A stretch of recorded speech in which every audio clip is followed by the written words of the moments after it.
Boys, boys, boys, boys, boys, boys.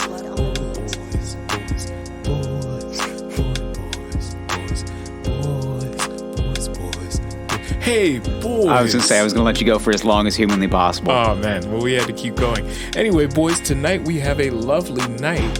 Maybe we should introduce the socials. Yeah, I mean, I guess so. I'm not looking forward to this, but you know what? Listen, I knew what I was walking into.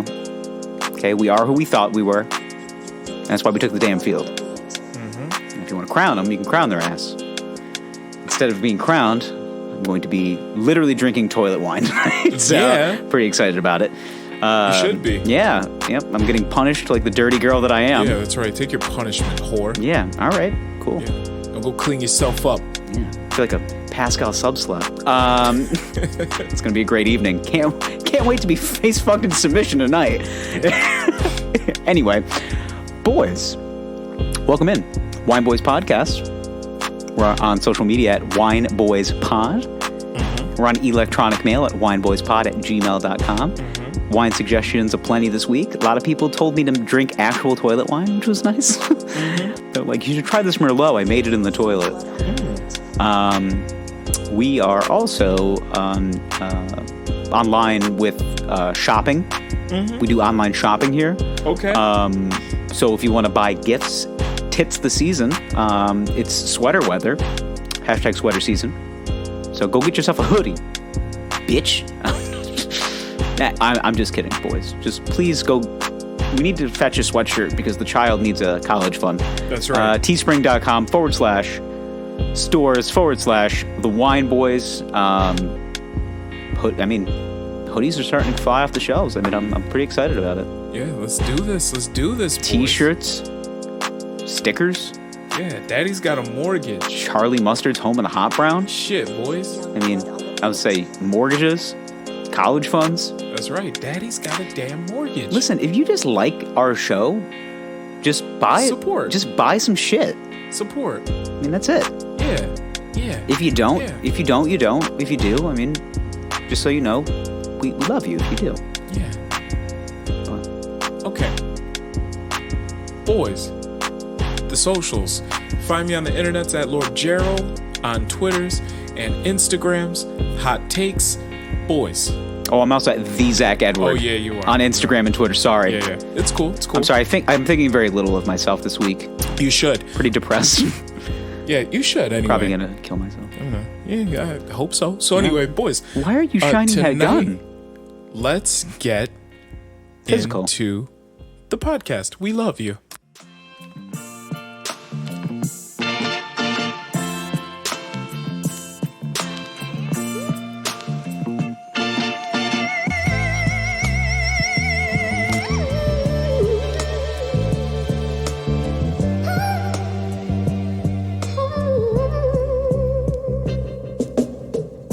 Hi, I'm Gerald. And I'm Zach. And we are the Wine Boys. Boys.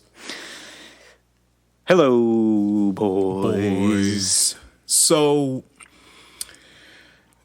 as you guys know, loyal fans of the Boys, loyal subjects of the Boys, loyal boy jacks. Welcome to the Boy Jacks. The Boy Jacks. They're coming back you live and direct from the Studio Del Boys. Studio Del Boys? What are we at? Fucking Del Taco now? Yeah. Studio Del Boys, now featuring Supreme Boys. The Supreme Boys. Yeah. With extra guac. Yeah. Rice and Boys. Oh, God. Write that down. Rice and Boys? Rice and Boys. You bring a pen? No. I got a mark. God damn it. I got a... Nah. Like Rice and blood. Rice and Boys. Rice and Boys. Oh, got a bottle of juke. That's good. Yeah. Rice. Just spray it in boy. Spray it. Just put it in my phone. Rice and Boys. Anyway. Rice and Boys. Tonight. You like that one? Yeah. You're going to accidentally say it one night. It's going to be Taco Tuesday at your house, and you're going to be like, anybody want some Rice and Boys beans? Yeah. So anyway, tonight we got a special going on for our wines. We're drinking 2 different wines tonight. Yeah. So, because one of us beat the other in fantasy football. To be fair, you didn't win. Your fictitious team won. So The fictitious team that I selected. yeah, that's Won. true. Yeah. They won the game. I'm not going to make any excuses. We have a next man up mentality here at the Radicals. That's my. I have been on this kick the last couple of years that all of my fantasy football team names have to be failed wrestling factions. Okay. All of them. So last year I was the Nation of Domination. Okay. Did not go well. Maybe it's the naming you're using. I think I like the Radicals with a C. Now, mind you, the Radicals had two members that are no longer with us. One that's ended up being a meth addict, and the other one now has MS. Okay. No, Parkinson's. Oh. So there are 4 members of that faction. Chris Benoit, dead. Eddie Guerrero, dead. Perry Saturn, crack. Dean Malenko, Parkinson's. Yeah. So Jesus. maybe it is the name. I'm telling you it's the name. And what I decide, because I used to go with silly team names. Let me make sure Dean Malenko has Parkinson's. I don't want to just Yeah. keep I used to have a habit of going with silly topical team names. And I change up the name every year. But I've gotten to a point in my life where I'm like, you know what? We're going to pick a team. We're going to ride with it. You know? So prior to this team, I was the Mexico City the Mexico City Cockfighters. But now I'm the meat department. Yeah. We just represent the world. I was right. Dean Malenko suffering from Parkinson's disease. Okay. Nailed it. Nailed it. Sorry. I know what diseases wrestlers have. Yeah. You're Dean, a cool guy. Dean Malenko, the man of 1,000 holds, a.k.a. the Iceman. I mean, that's if you're in pro wrestling, just to be named the Iceman, I mean, you got to be good at it. You have to be incredible. Yeah. There's only a couple people that were ever named the Iceman. You know? Chuck Liddell. George Gervin. George Gervin. I mean, Silky. Chuck Liddell, was named the Iceman just because he had this icy stare when he ripped your face off with one right hand. Yeah. Did you ever watch that 30 for 30 with him and Tito Ortiz? I think it was just like Chuck versus Tito. No, I never watched It's really good. It was like the UFC rivalry that brought in a lot of mainstream fans. Like, Okay. I was like, all right, let's watch Chuck Liddell fight the Huntington Beach bad boy, Tito Ortiz. He was the original shit talker. Yeah. Remember the Ken Shamrock days? Yeah, like the OG UFC. I missed the old UFC logo with like the Atlas man coming out of the ground. Yeah. And I was just like, the original fighting championships or the Ultimate Fighting Championships, when these guys are coming in wearing like fucking judo belts, and it's like we're gonna do karate, and then then Ken Shamrock comes in and just starts ripping legs off, and it's just like, oh shit, no, this is real. this is violent cage fighting. This is blood sport. Yeah, because originally it started out as like we're gonna have a sumo wrestler fight this judo karate, champion. Yeah. And it was like, what the? This guy, and then they start getting guys that know jujitsu, and then you got Ken Shamrock, who's just like a multi-time wrestling champion, and also happens to have holds that can legitimately break ankles. Yeah, and now it I'm trying to remember when did it turn into MMA? I mean, it was always mixed martial arts by definition is just multiple practices. So it's like, but I'm wondering, like, when did mixed martial arts become the probably dominant? like mid 2000s or early 2000s, because like the original UFC was like mid 90s, and it became pay-per-view because of how violent it became. Because originally the whole concept was essentially like Olympic event. Kind of like, we're going to have weight classes, or we're going to have people juxtapose each other based on weight, size, strength. Well, they but then you also still have that. They have that today, but there's weight classes. I mean, there's also weight classes, but it's also defined. Actually, originally, I don't think there were weight classes. Originally, it was just like, all right, these two guys are fighters. They do completely different things, but let's see who's going to win. Excuse me. Which is why you had the fights where it's like karate black belt versus this Yokozuna. And then... Yeah, and then they're like, this is odd because the big guy is going to crush the little guy. Maybe. Why don't we do weight classes like boxing? And then they ended up doing that. I mean, I'm not as well-versed as I am in the Ultimate Fighting Championship as I am to like. I'm more well versed in boxing than I am to mixed martial arts, but like the whole thing with the mixed martial arts is that it became increasingly violent, and thus it became more popular. Yeah, because it went from we're going to make this a classic event where the best fighters in the world engage in hand-to-hand combat, and then faces started getting broken, and then limbs started getting broken, and people were like, I love this shit. Oh, like, yeah, it gets bloody. Yeah. But I love it. I remember I was watching that when I was like 10, 11 years old, and I was just like, I shouldn't be watching this shit, but I'm fine with it. Just two men beating the piss out of Mind you, each I was other. watching professional wrestling, and which is essentially, it was blood sport to the 10th degree with mild live nudity. It's not as violent as UFC. Well, yeah, because those men were actually getting hurt. Wrestlers were blading. Yeah, some wrestlers get hurt. I mean, they get hurt. Yeah, you don't know it. Do you remember the story of Darren Drozdov? Before we tell this story, let's get into these wines. Okay. You got to be punished, whore. Spank me, Dad. Get in the bathroom and wash your pussy. so tonight, the winner, drain, and wait. Yeah. Oh my God. So anyway, tonight, the winner, myself, is drinking a lovely Francis Coppola Diamond Collection. It's a 2017 black labeled Claret, 1910 type Cabernet Sauvignon. Mm-hmm. And the back of the bottle reads, I'll read the back of the bottle. Mm-hmm. Francis Coppola Diamond Collection Claret is one of our signature offerings. As its British-derived name implies, it is made in the same style as Bordeaux's finest Medoc-type wines. Claret is a Cabernet Sauvignon-based wine blended in the classic Bordeaux style that exhibits exceptional depth and texture with truly unique flavors. Our Claret bottle is distinguished with gold netting, a tribute to the way Europe's finest wines were once presented. Mm-hmm.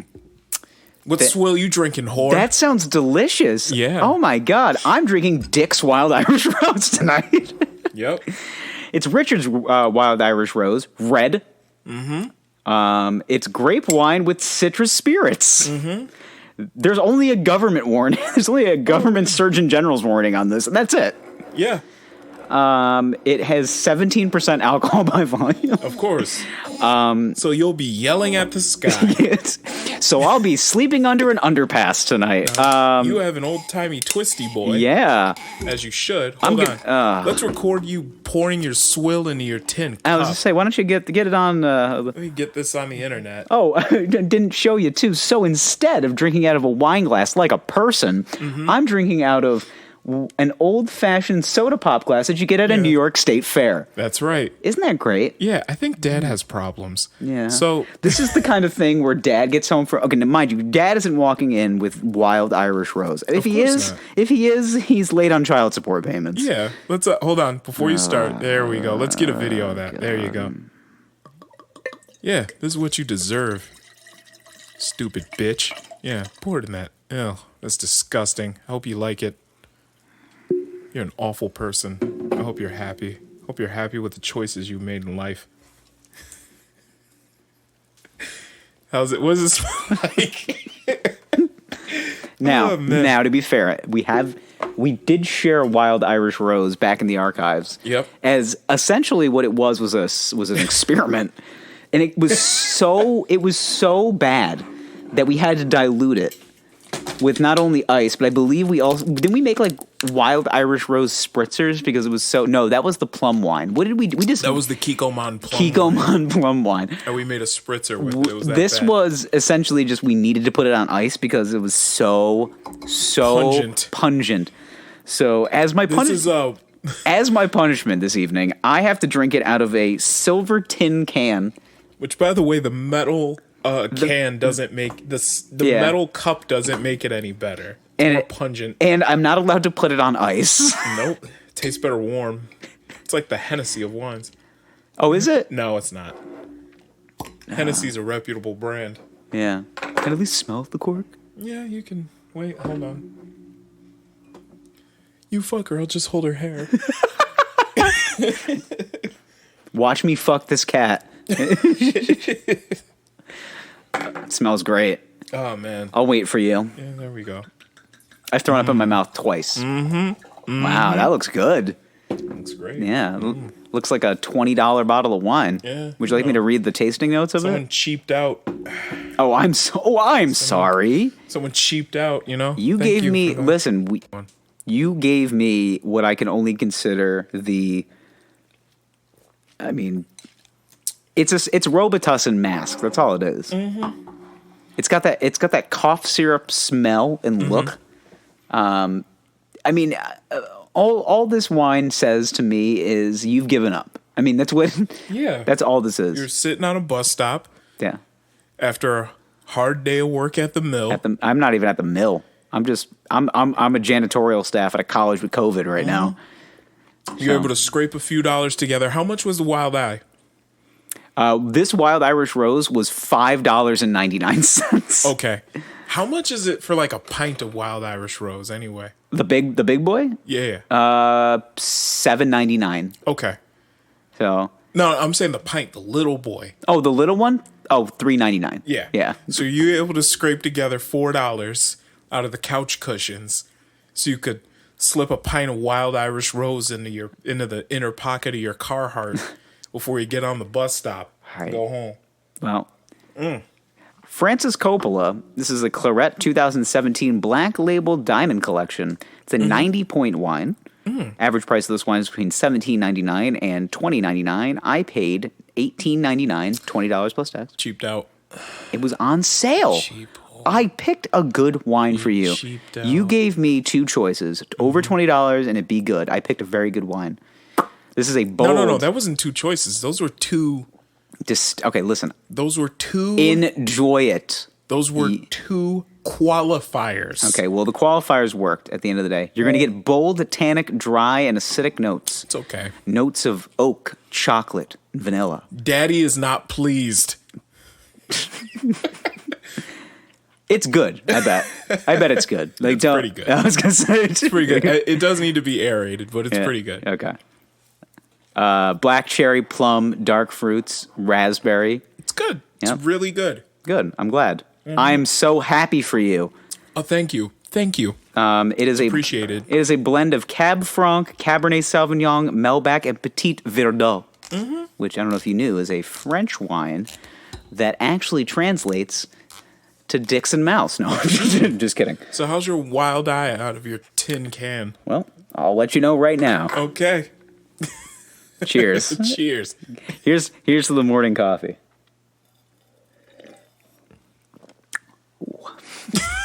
And it stings the nostrils. Oh man, it kind of tastes like I own an Astro van. Okay. And I don't wash my white beater t-shirts that I wear underneath white t-shirts. Okay. It's got like that yellowy stain. I like it. I hate this so much. How much did you pour in there anyway? Let's see. A quarter of a bottle. It's not a quarter of a bottle. Yeah, it is. It was the Wild Eye bottle gets bigger as it goes down. We all know this. I don't. Let me see this. Actually, I kind of want to taste it. Like out of the, your face says so much. It fucking burns. Like it burns. Just smelled it. It smells like rubbing alcohol with red number 40. I think that's what it is. It should be illegal.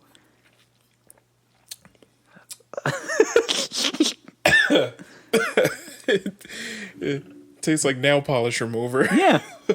With an added sweetener. I don't even think college kids having illegal parties right now would drink this. No. Like, I would take Mad Dog over this. I mean, at least Mad Dog has like some type of fruity aftertaste. This says this has citrus flavors. I mean, it's like they took a grapefruit and orange and then rubbed it in shit. Yeah. And then just squeezed out the essence of what that was. It's just like, oh my God, there's a pile of dog shit here. Why don't we open up this orange and this grapefruit? Let's rub it in the shit and let's bottle it. That's what this tastes like.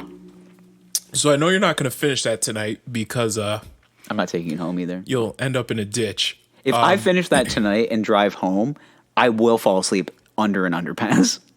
Oh, no, I mean, you'll end up in a ditch somewhere. I'm gonna be in Tent City. Yeah. Like, just, I might bring this with me to the trip this weekend. Okay. It's pretty fucking foul. I'm wondering what I can do to it, though, to make it taste better. throw it away. That might be part of it. Could just throw it away. I mean, you can make like a Wapatulo and just put that in as like the back, back end, and people were like, "What is that stringent aftertaste?" Like what it would be is it would be like a jungle juice that tastes good, but there would be something on the back end of it that's like, it's good, but it gets really strong at the back end. It's just like it's probably that bottle of Wild Irish Rose I put in it. Like, I'm surprised though that when you were in collage, you guys never used that to your advantage. At what advantage? Blacking people out? Exactly. Well, if you guys ever like, I was made jungle juice. Oh yeah, we did. We used did you to dump Wild Eye in it though? No, we did Carlo Rossi one time. Okay. Did you dump the Carlo Rossi in it? Oh yeah. Yeah. We did one of those like deep red ones. But we used to do the juice concentrates. Mm-hmm. And then the frozen lemonades. Yeah. That was where ours was. You should have just got like 4 of those bad boys. Can you just think about that nowadays? Like you reminisce 10 years later, you used to drink out of fucking like Sterlite containers. Like, do you realize that? Yep. Like as a 30-year-old man looking at your young boy self 10 years ago. I mean, given the circumstance, as long as it was clean, act like that shit was cleaned. Oh no, it wasn't cleaned. I think there was mold on it. The best you got was you might have hosed it down in the backyard. Yeah, like maybe. Here's what I'll say. I'm very proud of our alma mater because we have so many COVID cases. Because we're winning. Mm-hmm. Yeah. Of all championship COVID cases. Of all of New York schools, our alma mater is by far the most corona-ridden of all the universities. Hey man, go big or go home. I honestly think that go Lakers. So I think my fraternity was like at least 105 of those cases. Really? Like one party. You like to hope so, but you probably know. One toga party, my guy. Yeah. Dude, she was asking for it. COVID? No, the dick. Like, she was asking for it. Remember speaking to somebody like that? She was fucking begging for it, dude. I'm sure she was. Yeah. Oh my God, Zach, give me that cock. Like, give me that fucking average dick. Yeah. Oh, you're a finance major? That's hot. That's hot. Can you do my taxes? Oh, no, you're not an accounting major. You're a finance major? Mm-hmm. Oh. That's hot. Just put it in. I'm on the pill. Oh. Cool. Raw dog me, daddy. You ever, you know what the funniest story I ever had in college was my buddy like adamantly was excited about raw dogging this girl and then got up the next morning and he started peeing fire and you heard him scream from the bathroom. Like that was one of my favorite things ever. Oh my God. He's just like, I'm gonna fuck. Oh, he's literally said, I'm gonna raw dog her tonight. And then he wakes up the next morning and all I hear is fuck. Like just, so he was super excited about going raw. Yeah. And then he fucking got crabs. Like it's just good for him. Listen, man, if it doesn't burn when you pee one time in college, you're not doing it right. Maybe I didn't do it right. Everybody, listen. Even here's the thing. Okay, I've had such situations where like I never had the clap. I've had situations where like I got finished and I like it burned a little when I peed, and I'm just like, maybe I just opened up my third eye. Maybe I just found a brand new orgasm. I've opened up this like inferno orgasm. Yeah. And it turns out I'm like super allergic to latex. Like it took me like 3 years to figure that out. Really? That you're allergic to latex? Yeah. You're like actually that, because there are a lot of dudes out there that'll say they're allergic to latex. I'm not like, so they just don't. I wouldn't say I was like devout. I'm not like devout allergic to latex, but like my skin just gets red. You get a sensitivity to it. Yeah. So what's the point? What's the point of using it if it's going to burn when you pee afterwards? Like, it's just not worth the burn. Like, I know I have a sensitivity to eggplant. It's like if I eat eggplant, like my throat itches. What about when you shove it in your ass? That is not that bad. It'll get a little red every now and Itchy? then. I just got to be careful. I got to make sure I properly like clean myself out first, and I won't have the reaction. Do you enema? Like, what do you do? Yep, enema. I take a lot of fiber supplements. And that's before one of your scenes? Yeah, this is before one of my scenes. Your OnlyFans. Really, part of it is you got to eat clean. Of course. Yeah, so you got to... Low residue. Well, not low Exactly. residue because you need the fiber to make. You got to have good, solid shits. Yeah, Like, you need good solid shit. You got to make sure you eat clean. Lots of leafy green vegetables. I make sure I take a fiber supplement every day. Metamucil's pretty good. the tin in that actually makes it like I somehow dug into a dumpster and I found an empty Campbell's soup can. Yep. And then I poured my wild Irish rose into it. Mm-hmm.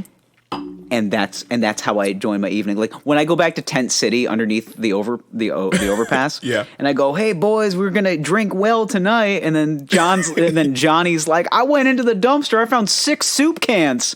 And like that's our silverware and drinking utensils for the evening. And, Yeah. Well, it's pour out everybody's wild Irish rose, and we Yeah. toast of not having COVID, but we can't get tests. after you finish eating the baked beans Dennis to Menace style under the overpass, Yeah.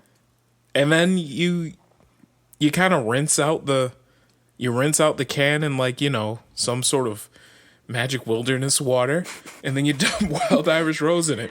Yeah.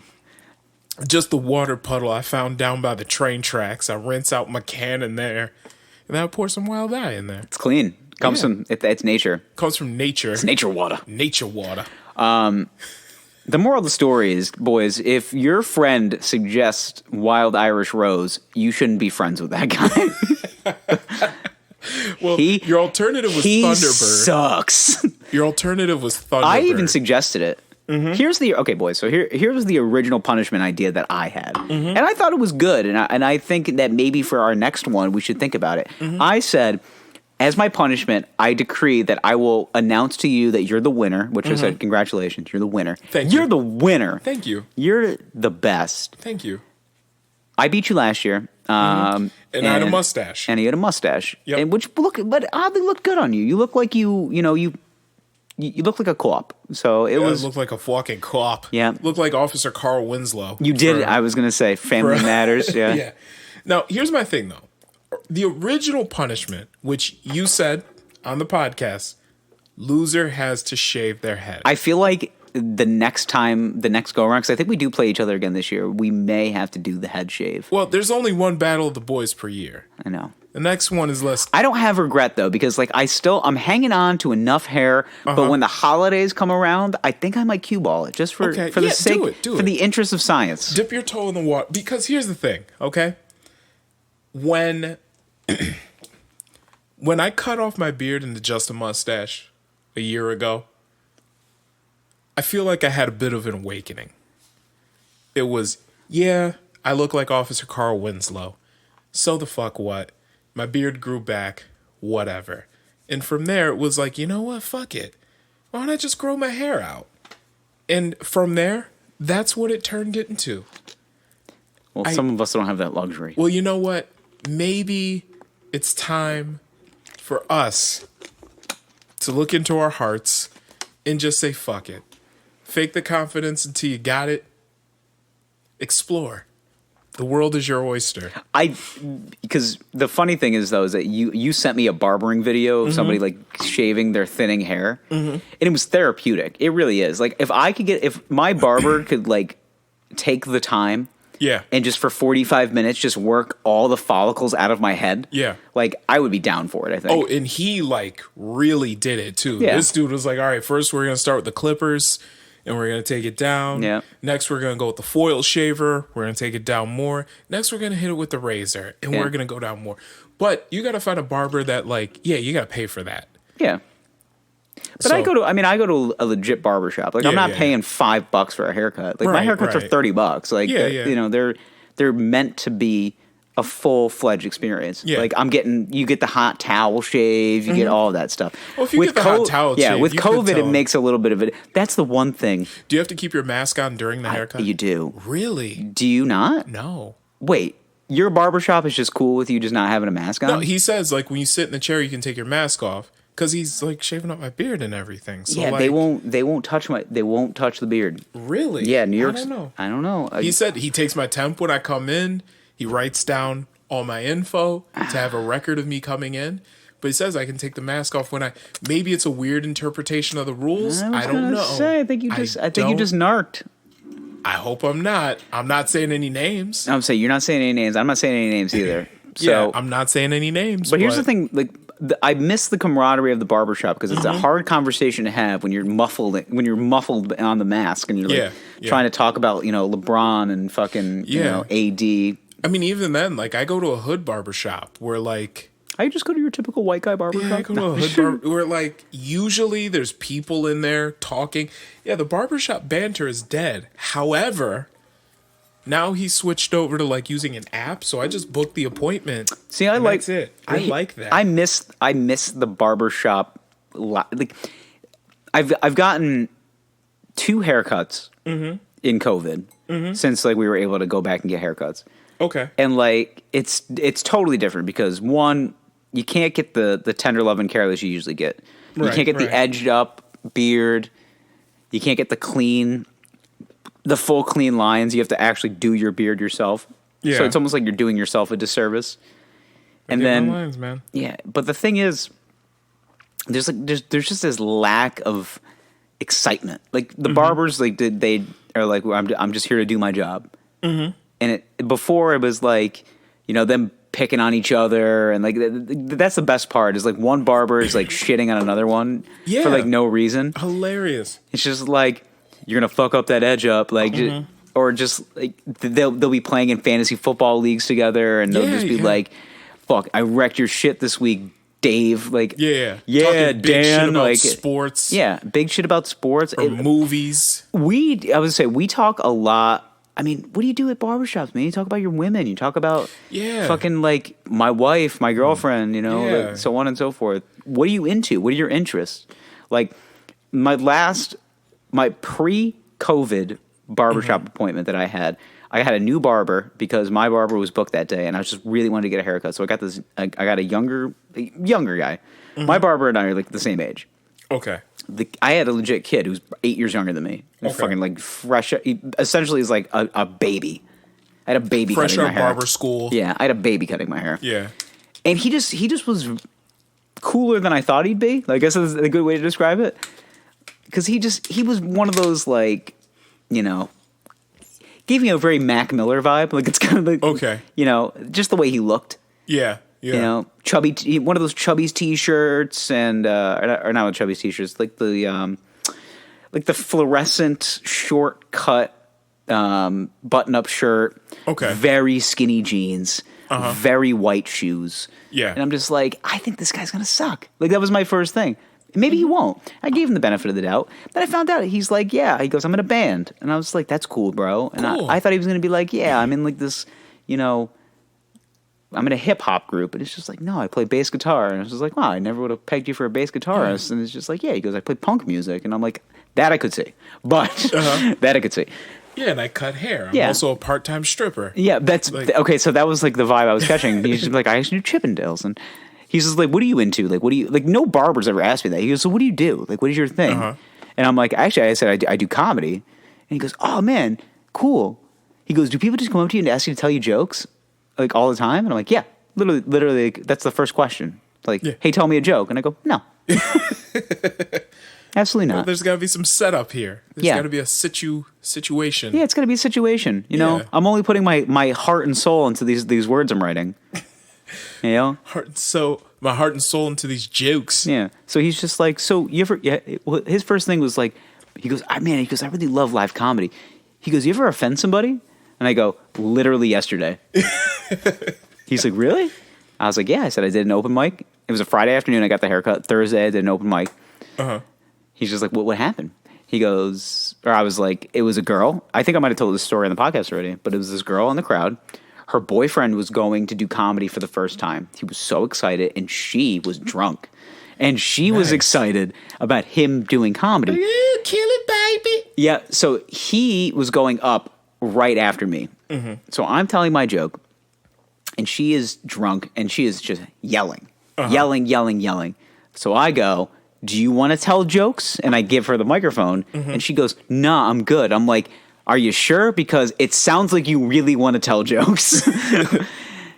She's like, well, my boyfriend is doing comedy for the first time. I go, okay, that's great. I said, this is not my first time, and I kind of would like to finish this joke.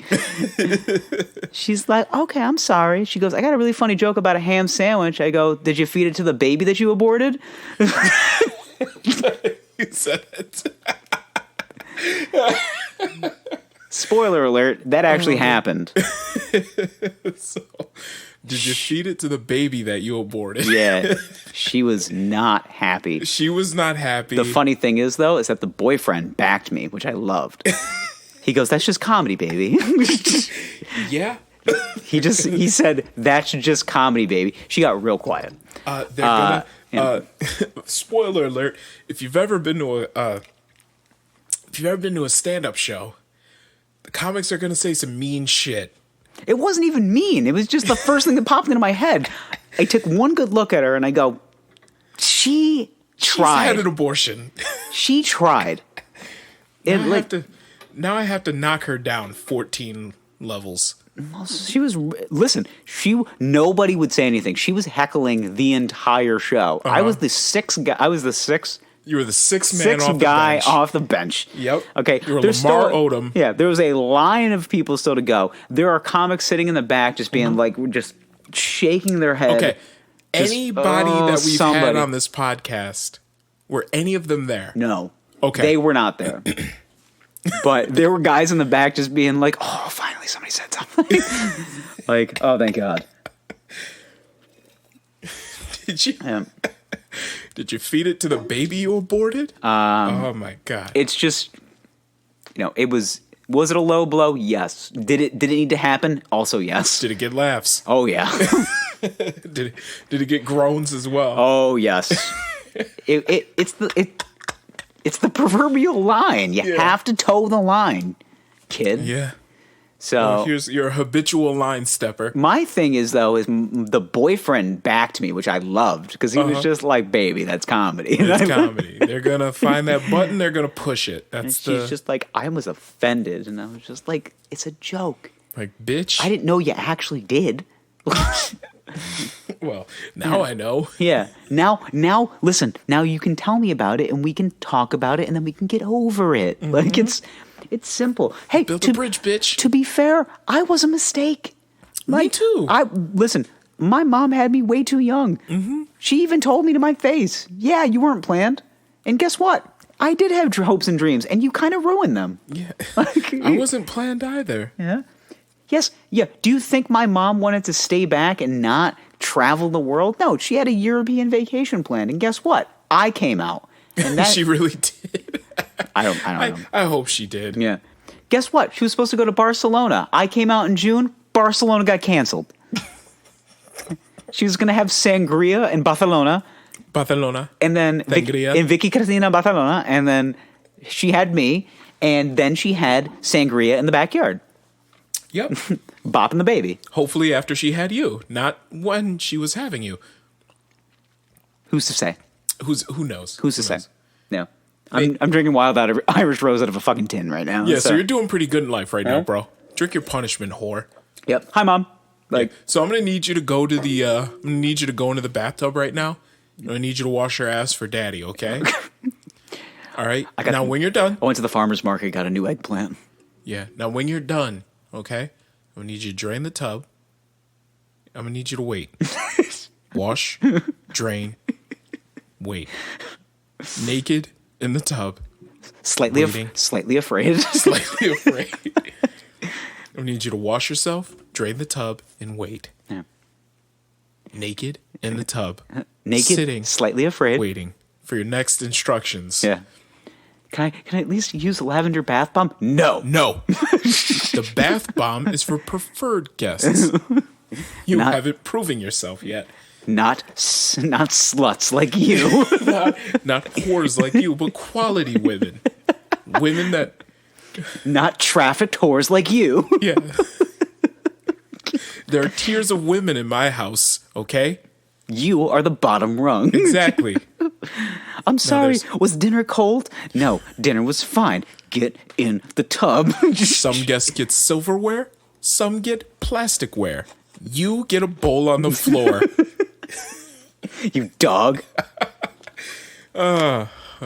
fucking whore. Take your punishment, bitch. Oh, what's wrong? Is your water dish empty? Starve. Jesus Christ. Get home and put some wild Irish rose in your bowl. Not on my worst enemy. Even people I hate. I would even be like, let me get you something else. Like I feel bad. I legitimately have had like this half of this glass, and I feel terrible. I feel violent. I want you to be late to work tomorrow. That doesn't take wild Irish rose. I think I'm having heart palpitations. It's just it's so sugary. Yeah, but it's like, and it's stringent at the same time. It's bum fuel. Like it's just. It tastes like a cafeteria cranberry juice mixed with like Mr. Boston. No, or like Nikolai. Nikolai, I was to say. Yeah, Nikolai. Like the worst vodka in a plastic bottle. Yes, or like Barton's. Yeah, I can see why. Bums under a bridge get upset. Yeah, just at night. Plastic. It's plastic bottle vodka mixed with Robitussin. Yeah, so it's the stuff that they sell for like $11.99 a gallon. I think I'm plateauing right now. Like, yeah, you're peaking. Yeah. It's all downhill from here. Dude, he's robo-tripping again. Yeah. You ever watched somebody trip on Robitussin before? I never have. I have. It's okay. It's tell the story. Okay, so hold on. I gotta find the review of Wild Irish Rose though on bumwines.com. No, I think we've read this one already. We did, but it's it honestly like it makes me want to fight. I think it's the sugar content. I think there's so much sugar in it that it's like it gets you wired. But it also makes you mildly depressed also. So it's like the perfect balance of excitement but also anger. So it's like, oh man, I'm ready to attack this night. Hope nobody looks at me weird though. Like it's like walking into one of those payday bars, you know? Yes. You walk in. Hey Billy, you have the usual? Yep, Bud Light and a scratcher. Like just the what is the fucking New York State Lotto game that are the quick draw? Yeah, quick draw is a staple there. Oh God, quick draw is one of my. Have you ever won a game of quick draw before? I never have. It's borderline impossible because it's a computer. So I mean, you're just playing against a computer. The only way you win is if you pump in your entire paycheck. Mm-hmm. But there's a couple of bars. I mean, I love going to VFWs. There's something about that. God. That's the one thing. There's certain things that I miss because of COVID, and it's having conversations with guys that've seen some shit. Yes. Like that's the one thing I miss the most. It's going to a bar where people still smoke in it. Yes, that's what I love. Yeah, and the pool table's not used for pool. Like that's it's used as like there's like pretzels on it. Yeah, it's used as a fucking table. Yeah, like it's a pool table that's actually just a table. Yeah, like and then they put bar stools around it. Like that's my favorite part of those kind of bars. When's the last time you went to a VFW? To like just last like winter. Have a drink? Yeah. Last time I went was when we went to that wrestling show in Binghamton. Yeah. That was the last time I like went to a VFW and had a beer. Yeah.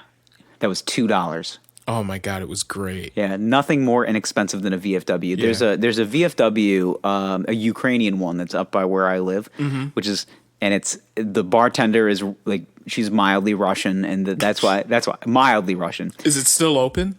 No. Well, it's not closed down. It's just not open because of COVID. Okay. They'll let the vets in, but they won't let the general public in. Okay. But my favorite thing is you walk in there and you always get the weird eye because you and I look like regular people. Right. We haven't, looked at a man and stabbed him and watched the cold glare go over his eyes after he, slips off into death. Like we've never seen that before. However, you have a conversation with a man that talks about Vietnam and I look like I could have served, but I didn't see any combat. I look like the journalist that covered the stories. Okay. Yeah. I look like, I was served. Yeah. I served during peacetime. I just worked like admin. Yeah. And then, I got out, got chubby. I am Private Joker, 100%. When I watch Full Metal Jacket. I go, yeah, if they're reading off my rank and they're reading off my job post boot camp, and they're sending me to Vietnam, and they're just reading off, 747 journalism. You got to be shitting me, Joker. you're a killer, not a journalist. And it's just like I'm writing for the Stars and Stripes. All right, that's what I'm doing. Like, yeah. So yeah, if I go to a VFW and once COVID is finally over and we can be people again in 2022, yeah, I want to go to a VFW to like. I want to do a VFW comedy show, and I've asked, and they've just. Like the bartender at the certain VFW that I go to has always been okay with it, and then they ask the vets, and they're just like, I mean, what are you going to talk about? And I'm just like, I got no stories about Korea. So, like, I don't know, like, I got nothing. I mean, I don't think they want to hear about my, I don't want farts and dicks. I mean, that's good. That makes a good laugh for everybody. Yeah. I just wanna hang out at a VFW for like. I haven't in so long. I had my high school graduation at a VFW, which is what I remember. I was there. It's great. Yeah, it's fantastic. I loved it. Yeah.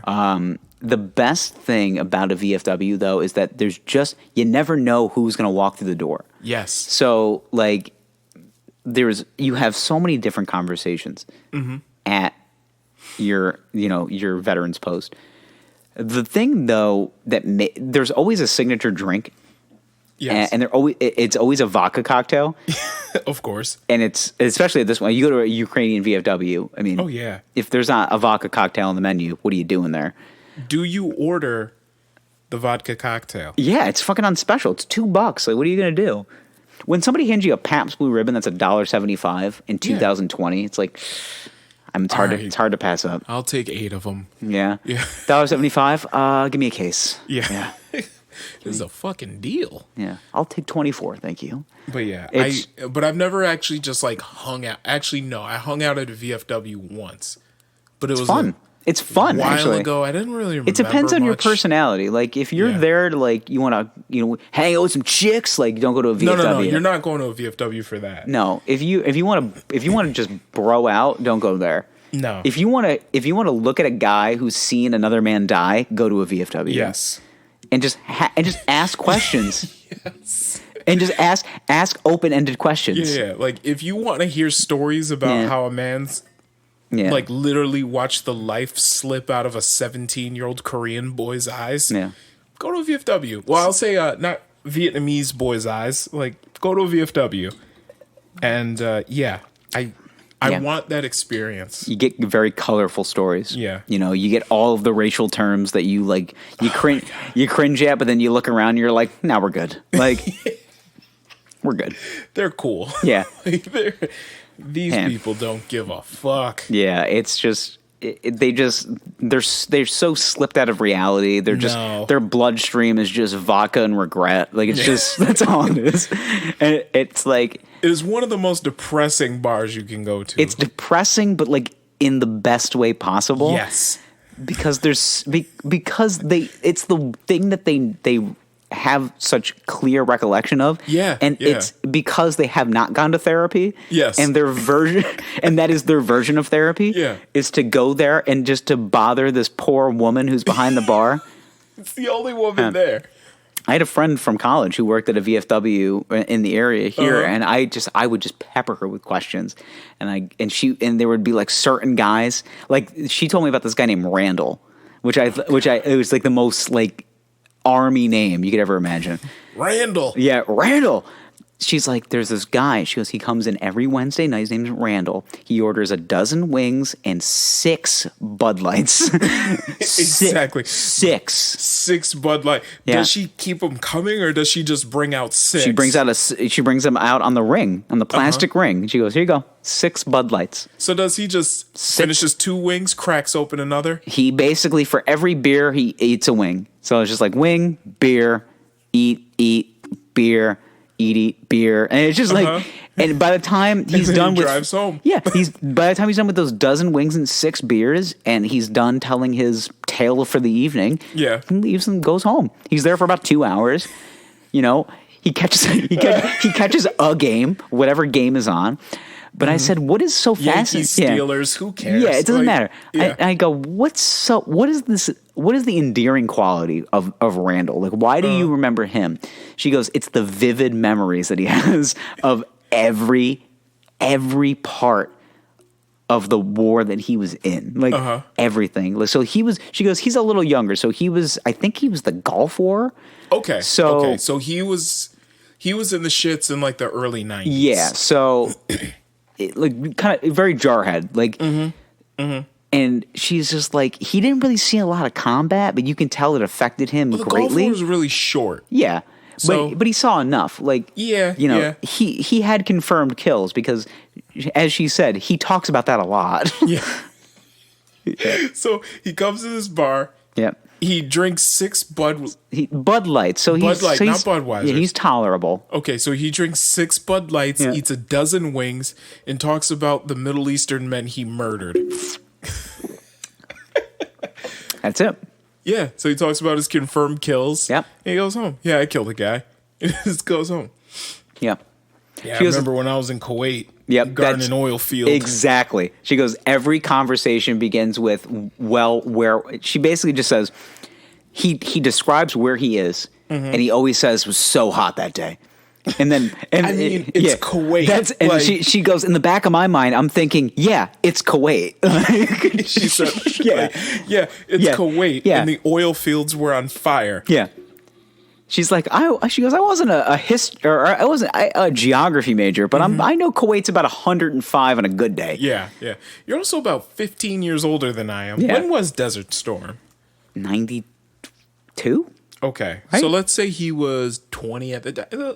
So let's say this guy's about 15 to 20 years older than us. Yeah, so he's right. Yeah, so he's probably 45. 40s, mid 40s, early 50s. Yeah. We'll put him in there. So he just comes in, 6 Bud Lights. 6 Bud Lights and a dozen wings. Yeah. Jesus, could you drive home after 6 Bud Lights? Probably. I mean, Would you drive home? No. At this point in your life, would you drive home no, after 6 because Bud Lights? I'm responsible. No. Yeah. I mean, 6 Bud Lights it was 6 Bud Lights mixed with food. I mean, like not a dozen wings, like food periodically eaten throughout the day. Okay, how long now? In the span of 2 hours? No, I wouldn't do that. No, that's too many beers. Yeah. Yeah. Just because I'm a responsible boy now. Yeah. You know, you have a child. I got shit to lose. Yeah. But and Deweys are expensive. Deweys are the most expensive thing ever. Oh my God. That's what I tell you about college, man. Like these kids, these boys, they're just driving all willy nilly and shit. I did the shit too, and I was dumb. I drove. There was okay. What's the drunkest you've driven ever? There's a couple stories. Okay. I recall one in particular because I had to pull over because I knew like. I said I have to make it home. Like that was just like the thought in my head. Like I know I shouldn't be driving, but I got to make it home. Okay. There was one time. There was a couple I can remember. There was one time in particular where I don't want to name too many names. You were definitely there. Okay. I came back from a bar, went to a place where you were, seeing someone that you were with, someone you were dating at the time. So college? Yeah, this was in college. Okay. Yeah. So I was like 21 or something. Okay. We were both 21. This was your senior year. I went and did adult things with her roommate. It's all coming back to me now. You remember this now, right? I do. Yep. I did adult things. I did adult activities Yeah. with her roommate. I made sex. Yeah. And then she was like, "Well, I got a boyfriend. You can sleep on the couch." Yes. And I was like, I walked out in the room, I looked at that couch, and I said, "Fuck that." And I drove home at about 4 a.m. And if you remember, I was quite intoxicated when I showed up. Yeah. I was really fucked up. Yep. Yep. I was and I like, drove back. And then I remember the next morning, you saw my car in the driveway. and it was kind of sideways, wasn't it? No, it was perfectly straight, man. I think that was yeah. Because this is back when I had the '97 Grand that's Am. when you had the Grand Am. So I recall in particular because I went outside and I go, wow, that's parked really well. Like it's almost immaculate. Yeah, like it was not a showroom. And I just remember I can barely walk. I just remember those lyrics from Afro Man. I can barely walk, I can barely talk, but I can glide that Cadillac like a hawk. Now, keep in mind it was a Pontiac. It was a Pontiac, not a Cadillac. Insert but still, Pontiac. Yeah. Yes. But I remember you came back to the house. You opened up the door, and I was hungover as shit too. And I remember you opened up the door, and you were like, "Did you drive last night?" And I was like, "Yeah." And then you were just like, "You were really fucked up." And I was like, "Oh yeah." And then you were like, "Please don't do that again." You were the voice of reason. Who would have fucking me of all people? I was just saying, like, listen, man, like, you know, I finished what I had to do. I didn't want to stay, so I left, and my car was there. I had to get it back, and yeah, like, you know, 9 years later, like, I'm definitely like, yeah, I could have walked back to the house. It wasn't that big of a deal, and got my car in the morning. Yeah. But you know what? At 21, like you just fuck it. Whatever. I mean, you are dumb at 21. Like you are fucking the smartest people are dumb as fuck at 21. Like, oh my god. Just your general thought process is you're always thinking about the worst case scenario. So you're like, if I leave my car, what if it gets towed? What if it gets taken? What if it gets this? What if it gets that? Yeah, it's just always playing in your head like, then, this is like my only mode of transportation. Like this is it. But even then, another time I drove, which by the way, the two drunkest times I ever drove involved like college. At least I got my dick wet. I was in college. At least I got my dick wet. Yeah. The other time I drove, I was also 21. Okay, so so you were just dumb. I was just dumb and young. Fucking idiot. The other time I drove it was another girl. I was out of the bars with friends. Drunk as fuck. Also smoked marijuanas because I went to some sort of party earlier. Did you guys do acid too? No, we didn't do acid, but we smoked marijuanas out of a beer can at this party. Then we went to the bars. Sounds so like I was drunk and highs. And there was a girl. This was on like a Friday night, I remember, because there was a girl I met the night before at a bar. Anyway, I did. This is getting way too personal. Anyway, I asked you a very simple question. Anyway, she texts me probably at about midnight, 1 a.m., something like that. Hey, what are you doing? Give me that hog, up? Daddy. Pretty much, like, you up? Yeah. And I was like, yeah. Like, so, anyway. Why, yes, I am. Why, yes, I am. So, anyway, I get in the cab from the bar, go back to her dorm. I get off at her dorm, wait there. She comes out. Not dorm sex. Dorm sex. She says, well, my roommate has a friend coming up to visit, so can we go back to your place? Thumb goes up then. You put the thumb down, thumb goes back up. My roommate has a friend visiting. Can we go back to your place? So can we go back to your place? And I was like, yeah. Yeah. My car's parked on the other side of campus. So we walk over. Damn. That's a far-ass walk. She was... I'm not going to name dorm names. Dorms. She was in Bunnell. Yeah. My car was parked at where a bunch of my friends lived at Smaga. Yeah. You're like... Yeah. So... Bunnell, yeah. Yeah, Bunnell, Smaga. So anyway, we walk over, we go to my car, we drive back to Don Street. and I was pretty fucked up this night also. And I drove with her in the car. Yeah. Drove back to Don Street. Yeah. We did adult activities. Sex. Yep. Wieners and vaginas. And that was that. Yeah, so those were like the two times where I was really like fucked up and shouldn't have drove, and I did anyway. Yeah, we've all been there. Yeah. I have too. Yeah.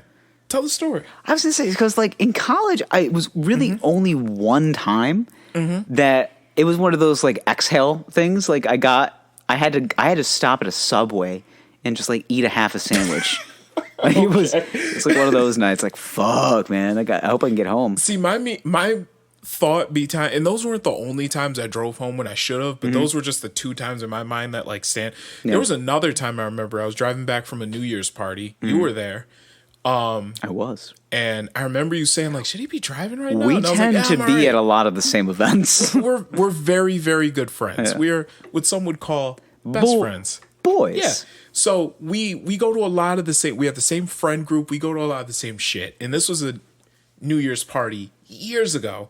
And I remember you saying like, should he be driving right now? And I was like, I'm fine. And I just like drove home. I'm so fine. It was a New Year's party. It's a fucking snowstorm. I remember pulling my e-brake through a turn. Yes. Why? Yes. I don't know. I remember this. Yes. Yeah. But I drove home. You texted me the next day. I asked you if you made it home okay. You're like, yeah, I'm good. And I said, I mean, are you? I was like, are you sure? Is like your car, everything fine? You're like, yeah, I was fine. I pulled the e-brake going through a turn though. Like, you were like so excited to tell me about that. I was like, why? Yeah, you're just like, because it was fun. Like, yeah, well, I'm not a worse driver when I'm drunk. I'm just a little more daring. So Yeah. anyway, I'm just a little more Paul Walker. Paul Walker, rest in well, it peace. didn't end well for him. Yeah. No, it did not.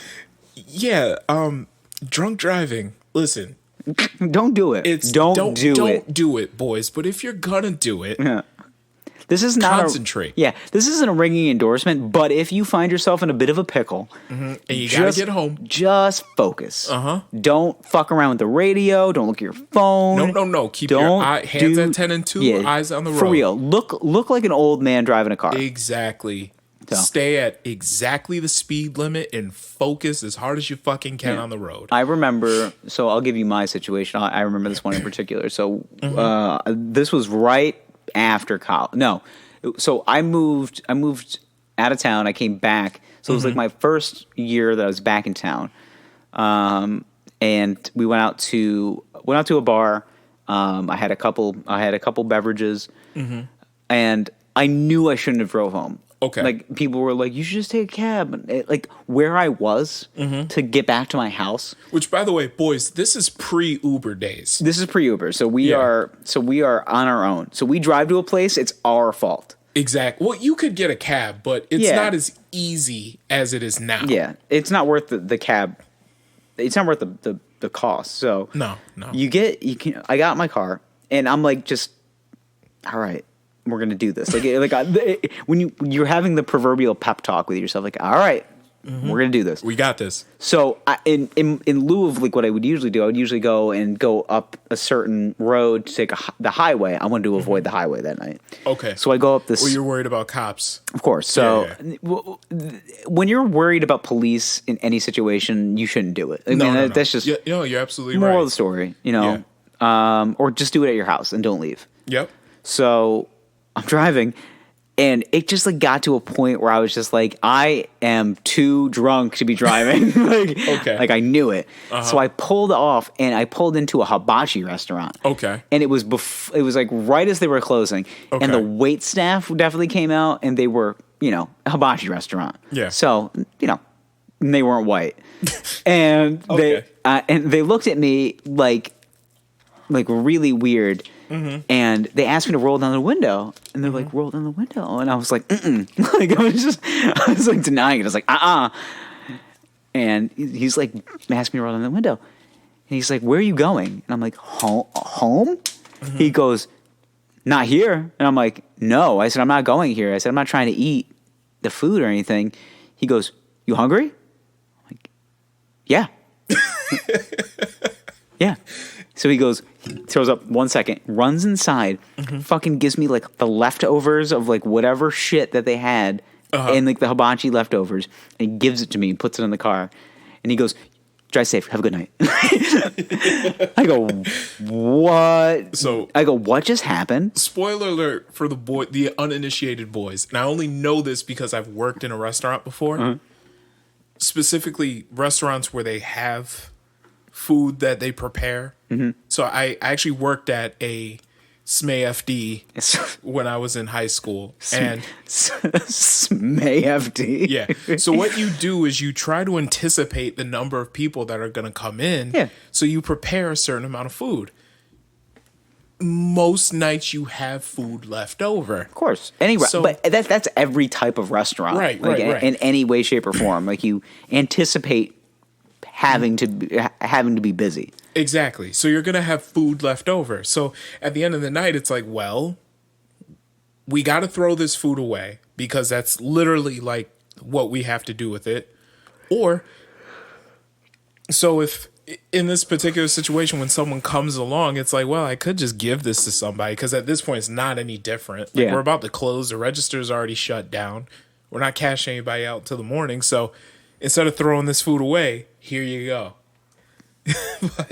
I just wasn't expecting it. You like, weren't expecting. Here you go. So did you sit in the parking lot, wolf down this? I didn't wolf it down, but I ate a couple of bites of fried rice, and I was just like, "Fuck yeah!" Like I was, I was stoked. I was just like, "Ah, man!" I was like planning on going. I like had it planned out in my mind, like I was gonna get home and eat something, but I was like, "There's no good food in my house," and I was like 23 years old, like I was a child, so I was like, "There's nothing good at my house. I'm not gonna eat top ramen." So this dude just gave me just a bunch of like leftover fried rice and like whatever like dog shit sushi that I left over. And I'm just like, whatever. Sushi's gonna give me diarrhea. It's mostly just rice. It was mostly just rice, and I was like, that's fine. Yeah, just enough to get you through. The thing is, though, is that he could just like see the glossiness of my eyes, the drunken and sadness. and he's just like, he is so dumb. But like, you know what? Let's just get him fed. Let's just soak up some of that booze. Yeah. So I soaked up like just enough. Okay. And I got home, and my roommates walk in, and I'm like finishing the rest of the food. He's just like, "Oh, you got Chinese food?" And I was just like, "Japanese food from a hibachi restaurant." He's just like, "Wait a minute." It's like, "Hibachi restaurant?" He goes, "There's none around here." He goes, "Well, weren't they closed?" And I was just like, "I got a guy." Oh man. Yeah. I was How like, much you got in that cup? it's gone. That cup or I koozie? did it. Yeah. Come on, man. Just a little. A little. Just a shot's worth. I'll have one more Bud Light. All right, that's enough. Jesus Christ. All right. There you go. That's good right there. Just a little cup or koozie, eh? Yeah. Cupper Kuski. Yeah, a little cup or koozie, yeah. Yeah, it looks appropriate. Yeah, all right. There you go. Just in the tin. The dull thud of a tin. It reminds me of the Neo's first meal in the Matrix. Yeah. Remember that scene? Yes. Yeah. Well, once he left the Matrix, tastes like chicken if you think about it. I can't even think of what this would taste like if I imagined like what it would taste like. Like I want it to taste like, good Cabernet or like not Kool-Aid mixed with rubbing alcohol, but it is.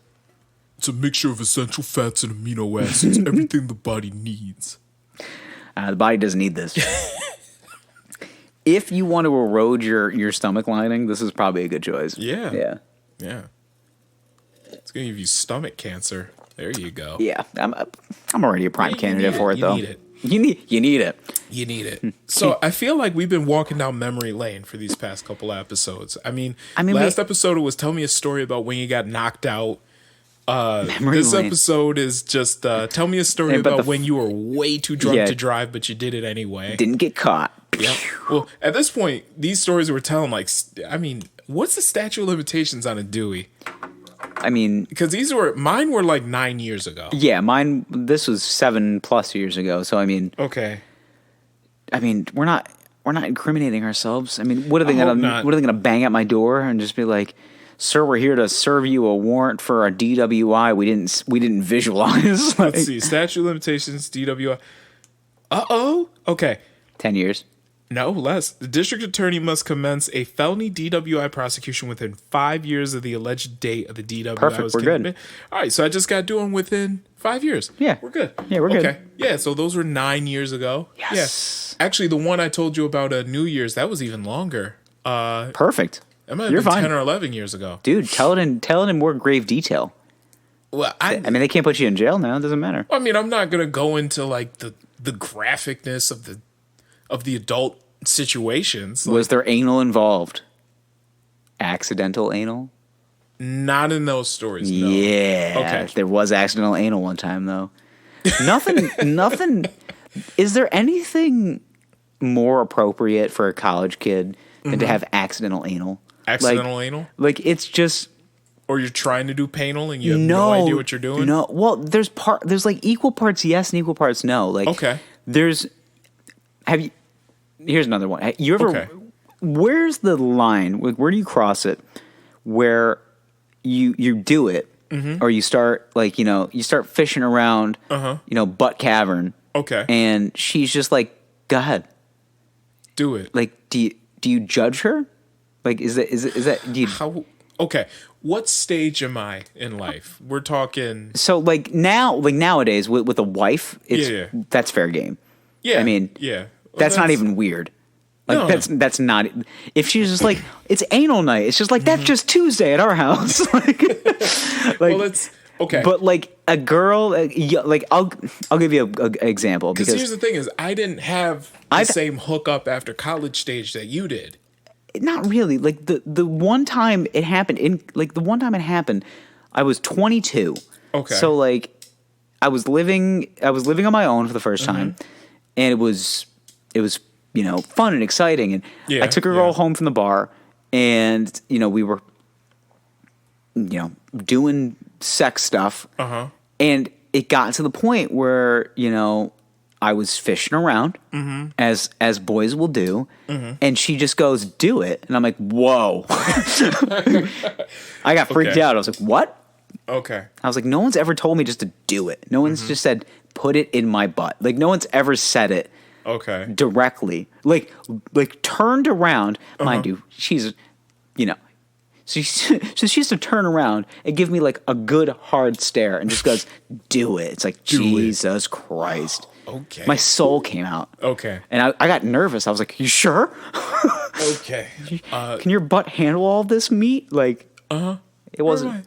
I was nervous. I remember my first experience in the backyard. I was 20.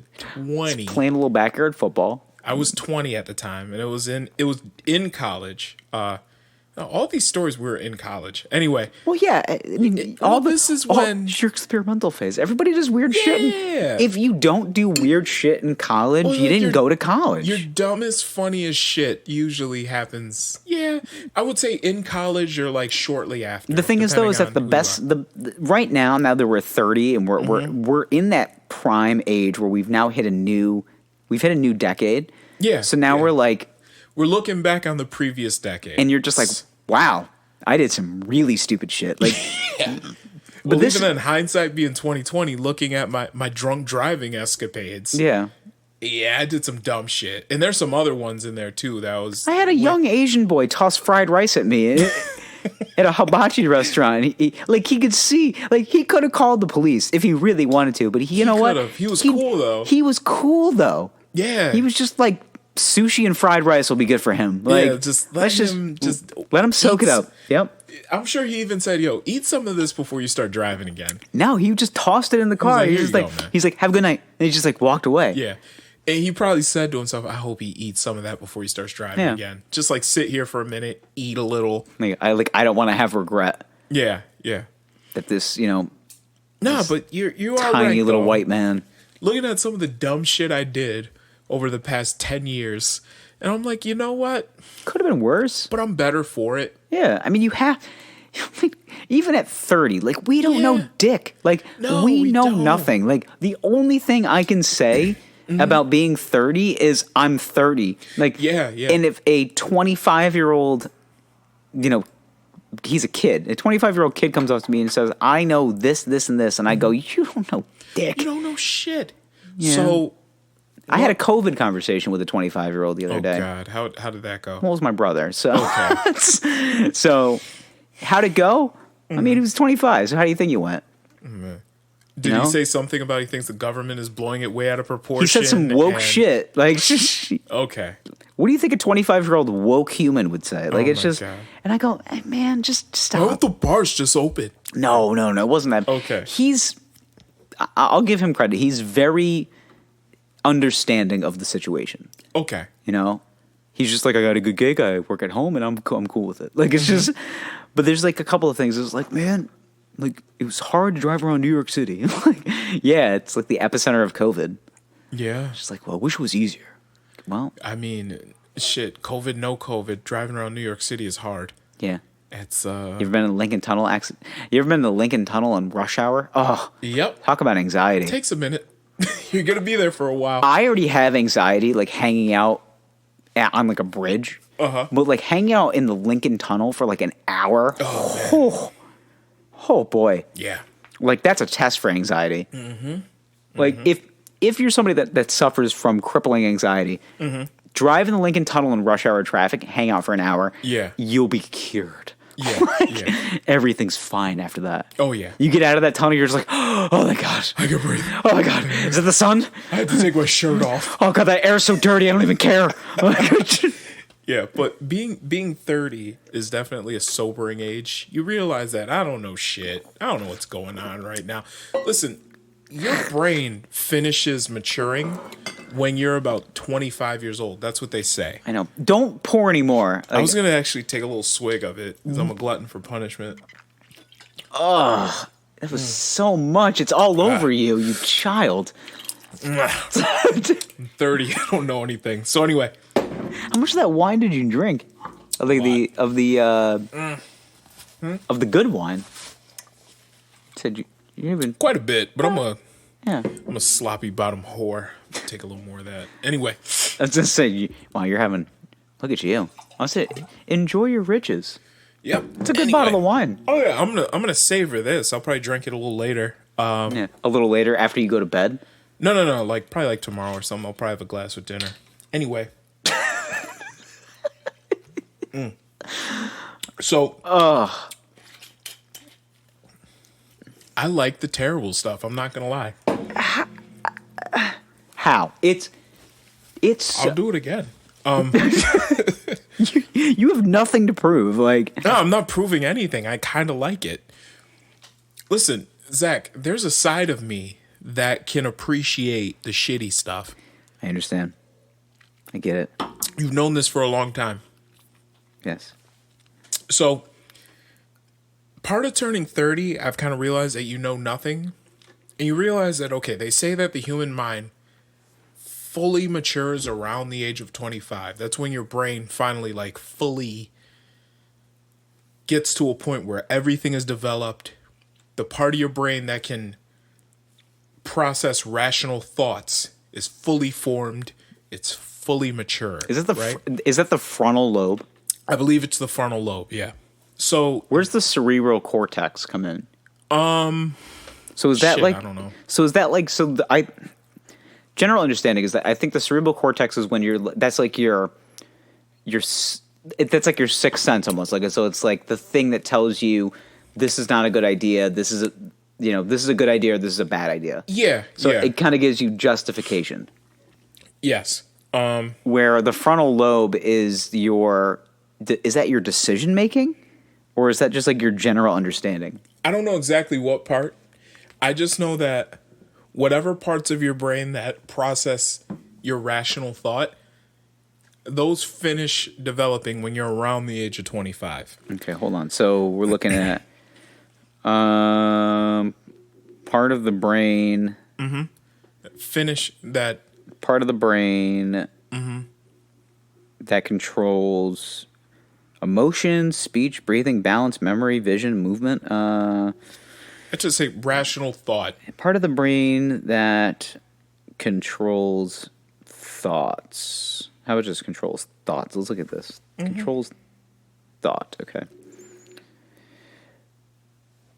So the cerebrum, which is the large outer part of the brain, controls reading, thinking, learning, speech, emotions, and planned muscle movements like walking. Okay. It controls vision, hearing, and other senses. Uh-huh. The cerebrum is divided into the cerebellum, the cerebral hemisphere, or halves. Okay, so this is your cerebral cortex. So it's essentially the bottom part of the brain. Is that or it's the left or right halves of the brain. So basically it's the whole mechanism of the brain that says, all right, this is what we're doing. Left side is like, I don't know, man. The right side's like, maybe. Okay. So that's the thing about the brain, is that you have rational thought. Yeah. On the left side, it's an angel and devil situation. So the left side is your angel, just being like, I don't know if that's such a good idea. Like, maybe we should think about this before we do it. And then you have the devil on the right side just being like, you're not that drunk. Don't be a pussy. Like, just, like it's right. And that's the thing is I can say that when I was 21 years old, the right side was winning. Yeah. Was my penis side that was saying, yeah, man, just, you know, if you get back to your place, like, you can either fuck her or you can get away from her after you fucked her. Yeah. Those are like my two modes, either get laid or run away. Run away. Yeah. Very emotionally available at that age. Yeah. Oh my God, I feel bad for my wife, which is great. I met my wife when I was 21. I know, and she changed you for the better. Yeah. Do you think she made me a better person? Well, yeah. I mean, you're an adult now, so I mean, and you're still with the same person, so obviously she did something. She saw me through that stage of life. Yeah. Because that was pretty much like, all right, fuck, flee. Like, well, that's the thing is like, from everything that you see, and all of the, even from like, you look at the way that psychology is defined, and the way that if somebody looks at you and says, at 21, I'm going to meet my soulmate. Rational thought would say that's not possible because you're still so free thinking and just everywhere that you don't know how to rationalize being with somebody and doing the right thing. Right. So it's like experiment more until you get to like your mid-20s and then go from there. So like I met my girlfriend in my mid-20s, so it's like I guess that works for me because I guess I fulfilled all of the needs and wants beforehand. Yeah. And so, I'll put it this way, within those, because I met my wife when I was 21. You met your girlfriend when you were what, 24? 5? 20, yeah, it was 25. And that's when you guys started dating, right? Yep. When you were about 24, 25, somewhere in there. Okay, I feel like from 21 until 24, I did a lot of growing up. And my wife was with me through all of that. I mean, granted, she's natural the same age, too, though. so like, you know, it's natural. You're supposed to grow up. I mean, that's and she did a lot of growing and maturing during that time too. But granted, I had never actually dated anybody before I was with my wife, so I was just out here living. Yeah. So huge adjustment for me. You also didn't do a lot of drugs either. Like you weren't. Nah, I didn't do a lot. I smoked a little weeds. I really drank more than anything. Didn't do any hallucinogenics? I never did any hallucinogenics. No. I feel like that's the one thing you had to open up that third eye and just really see. I should. It's not. I'm not ruling it out. Just to like do a little something to just do a little LSD, see what happens. Yeah, or like mushrooms or something. Yeah, I mean, I want to go on a Vision Quest, do some DMT. That's the thing. It's like I've never gone to the point where I wanted to open up my full mind. Okay. I've never overemphasized my thought process. So like I've taken enough hallucinogenics where I was just like, so this is what life is like. Like I've taken mushrooms. I've done a hit of acid. Okay. Which did not go well. How did your mushrooms go? Your mushroom trips go? I only have done a handful of mushroom trips. Like my first one was pretty lame. Like they just I don't think they were good mushrooms. My second one was great. Okay. So like I was in college again. In college, I mean, that's what you do. You do your drugs. So I did mushrooms at a party. So we have this. There's this day on our campus where we basically just like shut down class for the day. Okay. And I remember. Yeah, you just shut down class for the day and you just party. So rest day. Yeah, that's what it rhymes with. Yeah, so it basically is a rest day. So it's like in the middle of the week. It's on a Wednesday, like a Wednesday afternoon. You just fucking party all day. Oh my god! Well, the whole night. The whole is a fucking. So basically, there's a rager, bro. Yeah, it's a cornucopia of drugs. So you basically choose from the Neapolitan what you want. Okay, do you want your vanilla drugs? Do you want weed? Maybe you take some E, figure it out. Yeah, weed and alcohol, which is like your level 1. That's your vanilla. Okay, you get your chocolate portion. maybe try a little acid, maybe some LSD, figure it out. Yeah. You want some truffles? Do heroin. Want some truffles? So you get to the strawberry, you start doing heroin. So only a handful of people you being like, what happened to Freddie? And it's just like, well, he's home now. He's in rehab. Yep, he ate the strawberry part of the Neapolitan, and so he's in a 30-day program right now. He's detoxing. Smoking crack. So I always made it to the chocolate part of the Neapolitan. So that was that's your MDMA. Okay. Your pure E. Yes.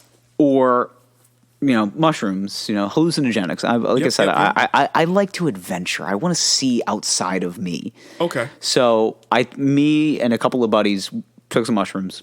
Okay. And we're at this party, and our first inclination was, let's go to a body of water. Like, we got to get in the water. Like, it was just, we weren't hot. It was a warm day, but it wasn't like, oh man, like it's like, man, let's go to the fucking lake. Let's just go. Luckily enough, my one buddy had like inner tubes like in his car, like he was prepared. Like he just knew this was going to happen. Yeah, he was just like his dude. His last spirit quest. Yeah, basically informed him you're going to be near a body of water. It wasn't soon. even that. He was like, man, dude, the last time I did mushrooms, I just stared. I fucking made a fire and I just stared at it for like 4 hours. Mm-hmm. And I was like, okay, that's cool. So we it was me and two of my other buddies, and we went to the lake right by the campus of our college. We fucking just went down into the lake, hopped in inner tubes, and just floated there for like 2 hours.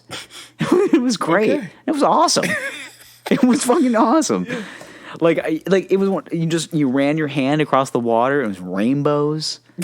It was great. Yeah, I was like looking out in the distance, and I was like, I think I see the Santa Maria. Like, it was like everything. It was great. It was like the best time. And then when I came down, I was like immediately upset. I was like, fuck, man. I was like, I thought I was going to see Columbus come in and just like conquer the Americas. Well, that's one thing I understand though about MDMA is that. Well, it wasn't MDMA, but it was. Okay. MDMA is Molly. Yeah. So. Well, that's pure MDMA. Yeah, but ecstasy in particular, which someone probably like made in their basement or whatever. Yeah. Whatever the shit you were taking. I never took an ecstasy pill. Okay. I did MDMA a handful of times. Okay. And it was like, I mean, it was cool. Like, it's just, it's trippy, man. Like, it's just fucking lights and everything feels good. Ecstasy, touch my face, man. Like, it's always like that. The idea of taking ecstasy always freaked me out. And the reason why it's not the ice cream scoops out of your brain thing. No, not that. Yeah, it puts holes in your brain. Whatever. So does fucking whatever. I've been drunk enough to almost die. Yeah, whatever. Like I almost died, man. Yeah, I've seen some shit, man. I've been dangerously intoxicated on more than one occasion. Yeah, whatever. We were kids. We were kids. It doesn't scare me anymore. Not anymore, because you'll never get that drunk again. Maybe. I can't say I won't, but your thought process is like, I got a kid at home. It is, but still, I've been to the point of uncomfortable intoxication. Yes, and I am fucked up enough that this can go bad. Yeah. So but I've been there before on the precipice of it doesn't scare me anymore. I've been there. So the idea of like I looked death in the eye and I laughed. Maybe not laughed. I respected it, but I feel you, dog. yeah, but you know what I'm saying, though. Yeah. So like the idea of ecstasy puts holes in your brain doesn't scare me. What scares me is the guy you're buying it from.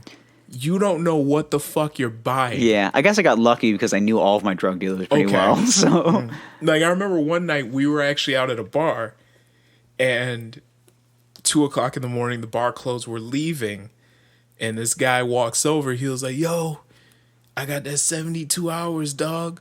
You'll stay awake for 72 hours." And I was like, "What is it?" He's like, "It's Molly." And I was like, "That ain't no fucking Molly." No. Yeah. First of all, Molly will not keep you awake for 72 hours. It will not. It will keep you deeply depressed for a full day, but I don't recommend that. No. So in that's the type of shit where, especially at that time where like Molly really started getting popular, but not everybody really knew what it was, where for the uninitiated boys. So you have ecstasy, the active ingredient is MDMA, and then Molly is basically a extremely potent ecstasy. Mm-hmm. So it's Molly, it's ecstasy with I would say over 90% purity MDMA Yeah. to be classified as Molly. But what happened was because the name started getting so popular, people just started taking advantage of that. So they would just say, okay, we're going to take some cocaine. Well, we're going to take some crack right here. We're going to cut it with some shit, and we're going to call it Molly. So... Gotta be skeptical of those folks. Yes. And that's what scared me was I'm going to do this shit having no idea that it's not ecstasy.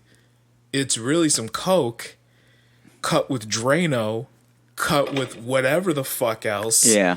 Yeah. And then, that's like I'm not prepared for it because this is not like I'm going to have a fucking heart attack because I did a bunch of coke thinking that I was doing MDMA. So that was what scared me was this is actually crack. I've always taken I've always taken the outlet of knowing your drug dealer. Like Yeah.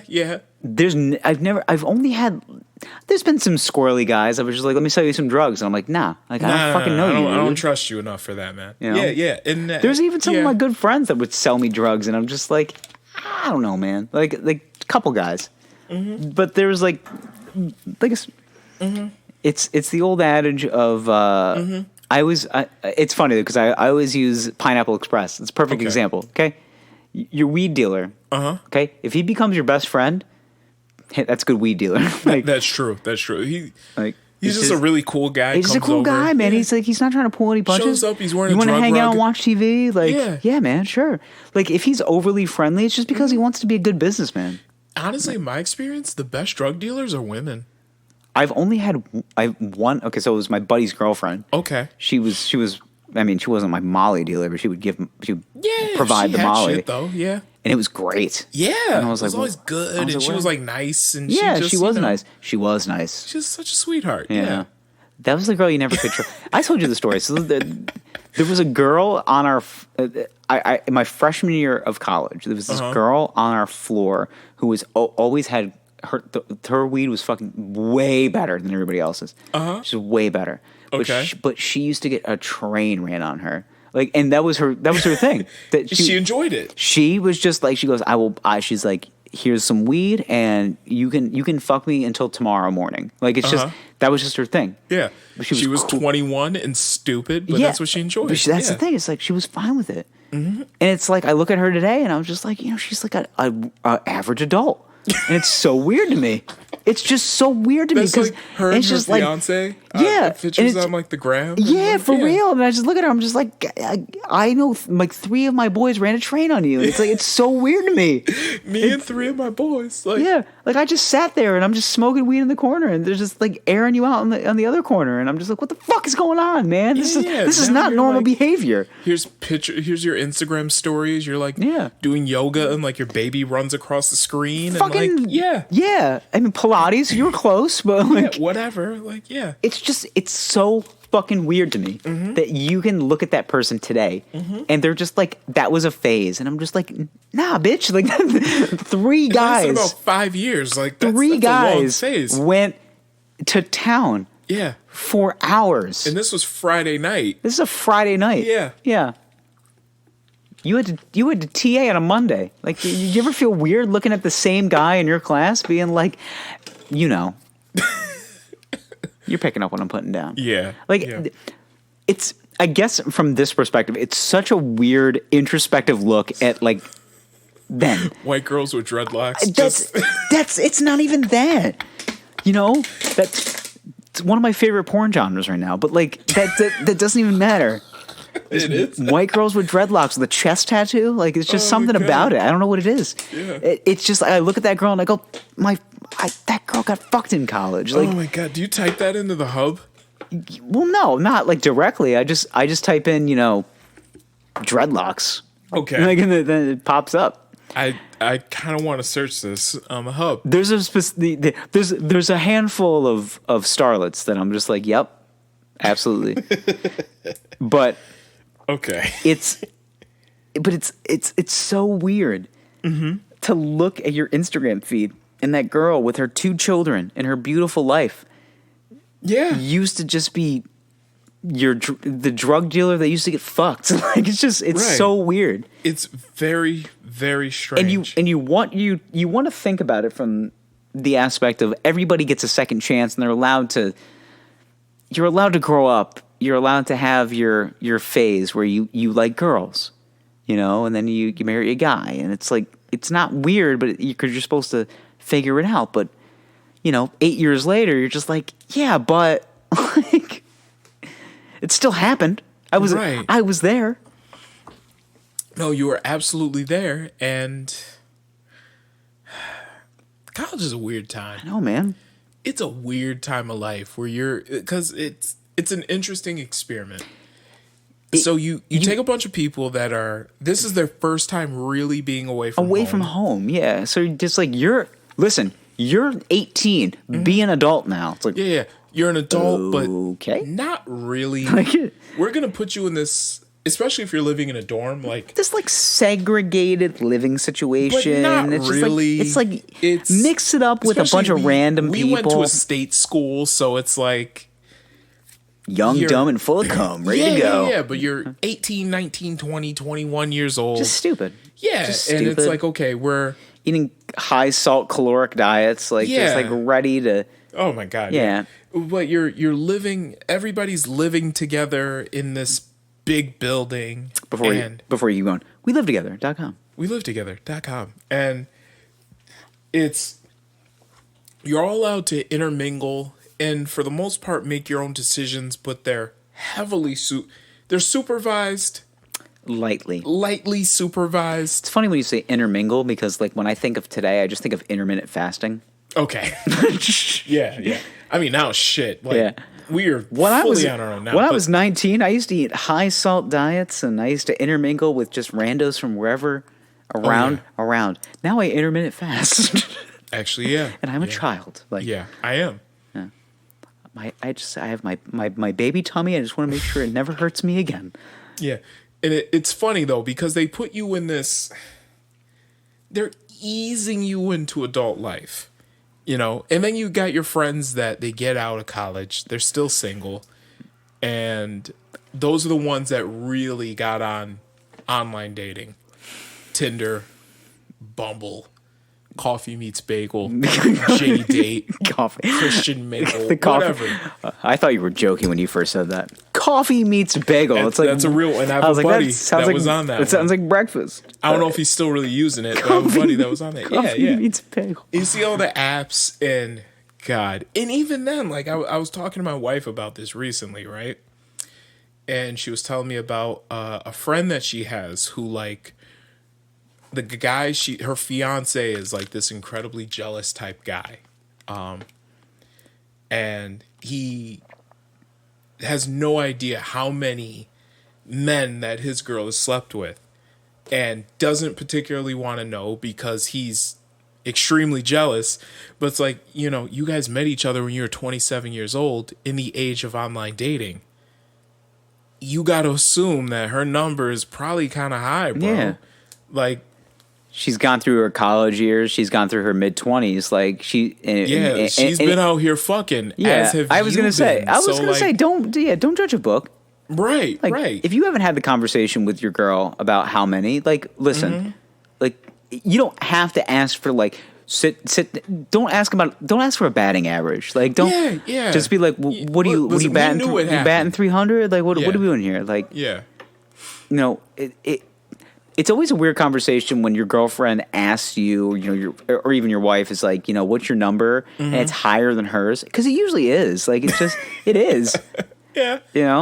But then she kind of looks at herself. And the thing is, though, is that you can totally give an ego boost to your girl if your number's higher. Because she's just like, at least I wasn't a whore. Like, it's just, she feels better about herself. Uh-huh. It's just like, your number was like double mine. She's like, you're a whore. And I'm just like, sure am. So, like, you don't give a fuck. And then she feels confident about herself. She's just like, well, he's a slut, so it doesn't matter to me. Like, the way I feel about it is, listen, like, it's not like we met each other when we were like 14 years old at fucking sleepaway Bible camp. Like, we both lived some life before Sitting around a fire making macaroni pictures. Right, like we both lived some life before we met each other. So like, Yeah, this we see is some not. shit. You know, Yeah, yeah. it's like, listen, I'm not gonna lie. You're not the first girl I've done anal with. I'm sorry. I'm sorry. I have to come clean, or should I say, shit stained? But you know, it is what it is. The first anal experience, I've never done it again. I just don't want to. You know, my current relationship is just not. Our current relationship is not based on anal. Okay. Like it's just. Well, nobody's relationship is based on anal. I mean, you know, you might. It depends. My first anal situation was just so weird because it was just like. Listen, every now and then 18 holes gets a little muddy, buddy. That's what it's gonna be heavy rain tonight. Looks like a Taiwanese mudslide out here. There's a Taiwanese made it more funny. Taiwan sees some mudslides, man. Yeah. There was the first anal situation was like it was completely by accident.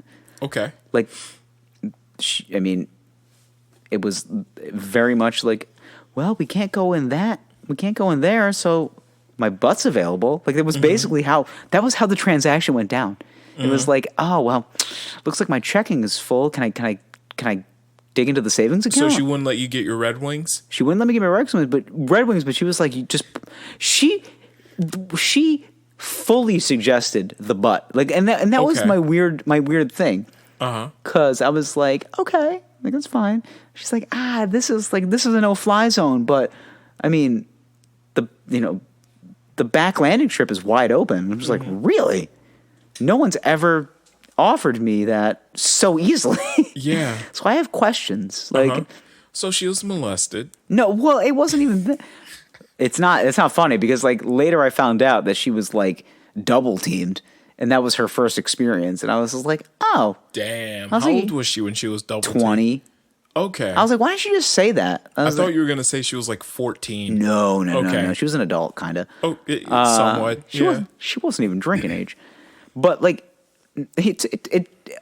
I had to do it first before she was just before we opened up the conversation. I was like, "Hey, what was your first anal experience? You know, besides the one we just had." She's just like, "Oh, I got double teamed when I was 20," and I was like, "Honesty, okay, cool, okay." I was like, "That's so." I was like, I hope it was like a spring break. She was like, "Yeah, it was Cancun, believe it or not." And I was like, "That makes sense." All right, I said, "That's fine." I said, "Everybody's having their Cancun moment." I don't know. I mean, my first anal foray was with an eggplant. Yeah. Big one. Actually, no, that came later in life. Yeah. You know, now that frontal cortex is developed. I know. How much longer are we going to go? Because I got to pee right now. I actually got to pee also. I'm going to pee my pants if we don't stop. Yeah. Let's pause. We'll pause for a second. Hey, boys, we're back. I guess we're continuing to talk about our early 20s and the weird stuff we did in that time period. Listen, you have to talk about all of the things that made you the person you are today. Yeah. Now, I would definitely say, though, that I don't know if there's a time in your life that's creates the person that you are today more than your early 20s. Maybe your early teens. Potentially. I mean, your college age years kind of define you for what... Because we were right at the cusp of the social media age. Mm-hmm. So, like, when I was in college, it was mostly, like, Facebook and, like, you know, we were starting to dabble in Twitter. Instagram wasn't a career yet. Instagram wasn't a career yet. Yeah. I was just learning Twitter. Yes. And then it became this thing where, like, Instagram became careers for people, but also you then see people that were just a totally different version of themselves. You know, a simple, 6 to 7 years ago. Yes. And now today they're just like, I have a kid and I love my husband. And it's just like, you used to be my drug dealer. Like, and it's just sometimes you can't get past that.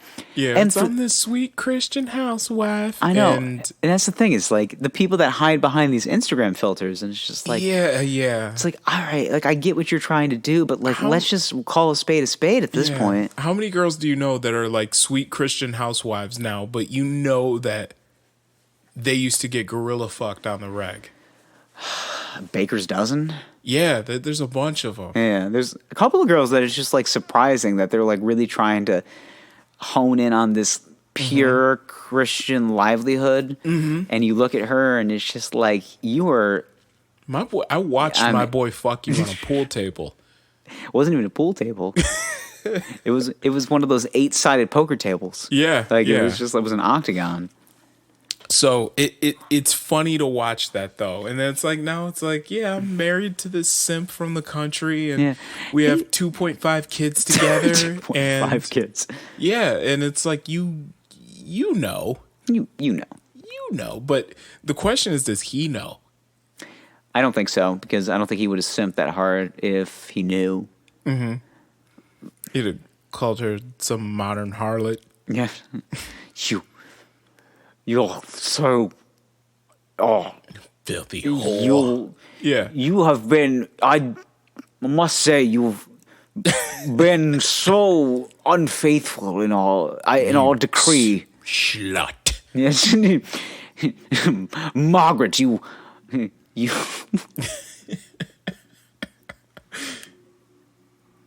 what is it? You harlot. No, it's the how's that phrase go? You lost me, man. Oh God, I'll think of it. Move on. It's something you slut, yeah. But regardless, Margaret. Margaret, you adulterous whore. Just So it's. Yeah, but that college is a strange time in life. And I think I said this before when I said it's a time in life where you're allowed to experiment. You know, even then, like how many times did you go to class on a Friday morning, hungover from the night before, and like it was just par for the course? Everybody is gonna be wearing the same shit they wore yesterday. Really just like trying to hold it together, and everybody knows it, and it's just accepted. It's whatever. But try going to work like that now. Like people are going to assume you have a problem. Well, yeah, if you're wearing the same clothes as yesterday. Same clothes as yesterday. You look like you've been up all night. There's a couple of times like in my first job, there was days where I would just like blatantly. And the cool thing is though is that my boss was like, he's 22. Okay. And he like kind of knew it. But so, he like, was doing the same shit. Kind of, yeah. Like he was, he's a party guy. Like yeah. And he was cool with me because he went to school at Syracuse. Like he went to school at Syracuse University. So he was like he knew. So he knew like I was from the area. So he was pretty cool with me. So like this one makes me laugh. Like really hard. Okay. So I got really, really fucked up on a Thursday night. And I was hanging out with this girl and she stayed the night. And I called my boss and I go, hey man, I said, I'm going to be about an hour late. And he goes, that's fine. He goes, what do you have like a call to go on or something like that? And I'm like, nah, I was like, I'm just a little preoccupied at this very moment. I said, I got to shower. And the girl is like, you can hear her on the other side of the phone. And she's just like, he's a little sleepy. Like, just say it like that. And he's like, oh, okay. He goes, been there, get it. He goes, just wash up before you come in. and I was like, that was just, it was so funny. I want you to come to work smelling like ass. Yeah, he's like, I don't want you coming into work smelling like, sex. So yeah. I got into the office. So like my office hours began at like 8:30. I got there at 9. I got there at 9:30. I wasn't like gratuitously late. Right. And he like calls me into his office, and I'm like, Okay. What's up, man? Yeah. Knew this was coming. Yeah, I was like, he's gonna ask questions. He wants to live vicariously through me now. Uh-huh. So I go into his office, and he's just like, "Yeah, are you enjoying your time here so far?" Uh-huh. And I'm like, "Are you gonna fucking fire me right now?" And he goes, "I would never fire somebody on a Friday." And I'm like, "Okay." He goes, "Are you seeing this girl?" And I'm like, "I'm not. I don't think so." I was like, well, we just met. Well, no, Last night. I like knew her already, so it wasn't that weird. Okay. He's like, oh, well, the Christmas party's coming up. Am I going to meet her? And I'm just like, what do you want to get on the action or something? And he goes, no, man, it's not like that. He goes, a girl around town. He goes, I'm just, spirit. yeah. He's like, I'm just curious what I'm hearing on the other side of the phone. He goes, that was a pretty cool move. She just like, I can hear her in the background, and it's just like she's a little preoccupied right now. And I was just like, yep. I was like, I can do my job right now if you want me to, basically. And he's like, yeah. He goes, get back out there, like whatever. But like, he never ended up meeting that girl, and it was like that was the funniest thing. Wow. And he would bring it up to me like a couple months later. He was like, "Whatever happened to that girl?" I was like, "We're still friends." I was She like, belongs to the streets. She is one with the streets now. She's one with the streets. From the streets she emerged. From the streets she will return. Yeah. Oh God. Oh man. It was funny though because like I brought a different girl to the Christmas party, and he like thought it was the same girl, and he's just like, "Oh, I think we've met before," and I was just like, "Not her, different girl, man, Different girl, bro. And he's just like, Keep up. Keep up. Yeah, keep up. I'm doing well for myself. All Swimming right, through these streets looking like I'm Shamu. Keep up. then if I'm a bitches with APs, Show him an AP. She is not mine. She is not mine. He cold. He cold. She belongs to the streets. She is one with the streets now. Oh man. God, that was like peak Future, like 2013. Like that was like like 2015 was like peak Future. I know, but that was like the first like set of Future songs coming out. Okay, this was like after he just broke up with Sierra. Exactly. You know, this is like Turned him to a savage. Yep. What was the club banger that was like in 2013? It was it wasn't Never End, was it? No. No. What was the fuck is the name of the song? Why am I blanking? Future? Yeah, it was like 2013. Fuck Up Some Comments? Yeah, well, it was before Fuck Up Some Comments. It was on Pluto. That's all I remember. Same damn time? No, it's a Magic? No, it's not it. I can't think of it. It's gonna drive me nuts. Let's see, 2013. Karate Chop? No. That was 2013. Oh wait, Karate Chop was fucking hard. It was. What the fuck was it? Was it Tony Montana? Might have been Tony Montana. Could have been. No, it's a different song. Because that was Never End. That was the Kelly Rowland song, right? Mm-hmm. We don't want to know. No, we didn't care about that. Listen, Future was... So this album came out in 2012. So this was like peak... What was it? I kind of want to listen to Karate Chop right now. I'm probably going to listen to it on the way home. It was a jam, right? Chopping, baby, like a ratty. Oh my God.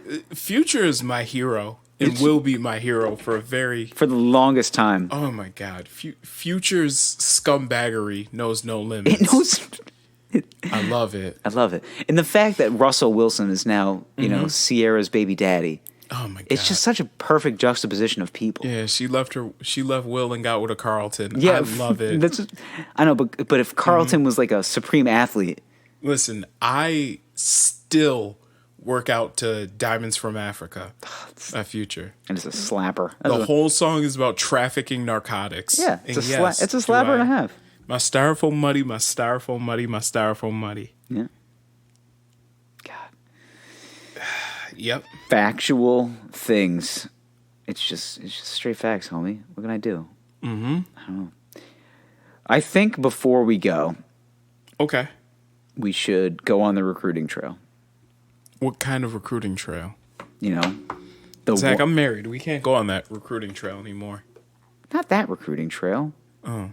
You know, the one where you go play big time college football. Oh, okay. Oh, sorry, Joe. Oh man, when did Joe get here? He's just sitting on your couch, just like remember, like, begging and pleading you. Come to Penn State. it just sounds like he's coming. Come to Penn State. Like, ugh, Joe Paterno. There's nothing better than old Big Ten Network ads. God, rest in peace to the god Joe Paterno. I know he got Sandusky'd at a fucking college park. I feel bad for him. Yeah.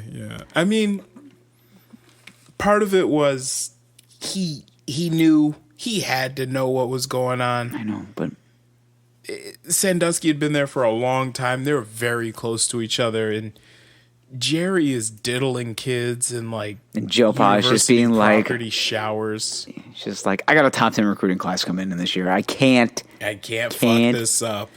Can't fuck this up again. Yeah. I don't know.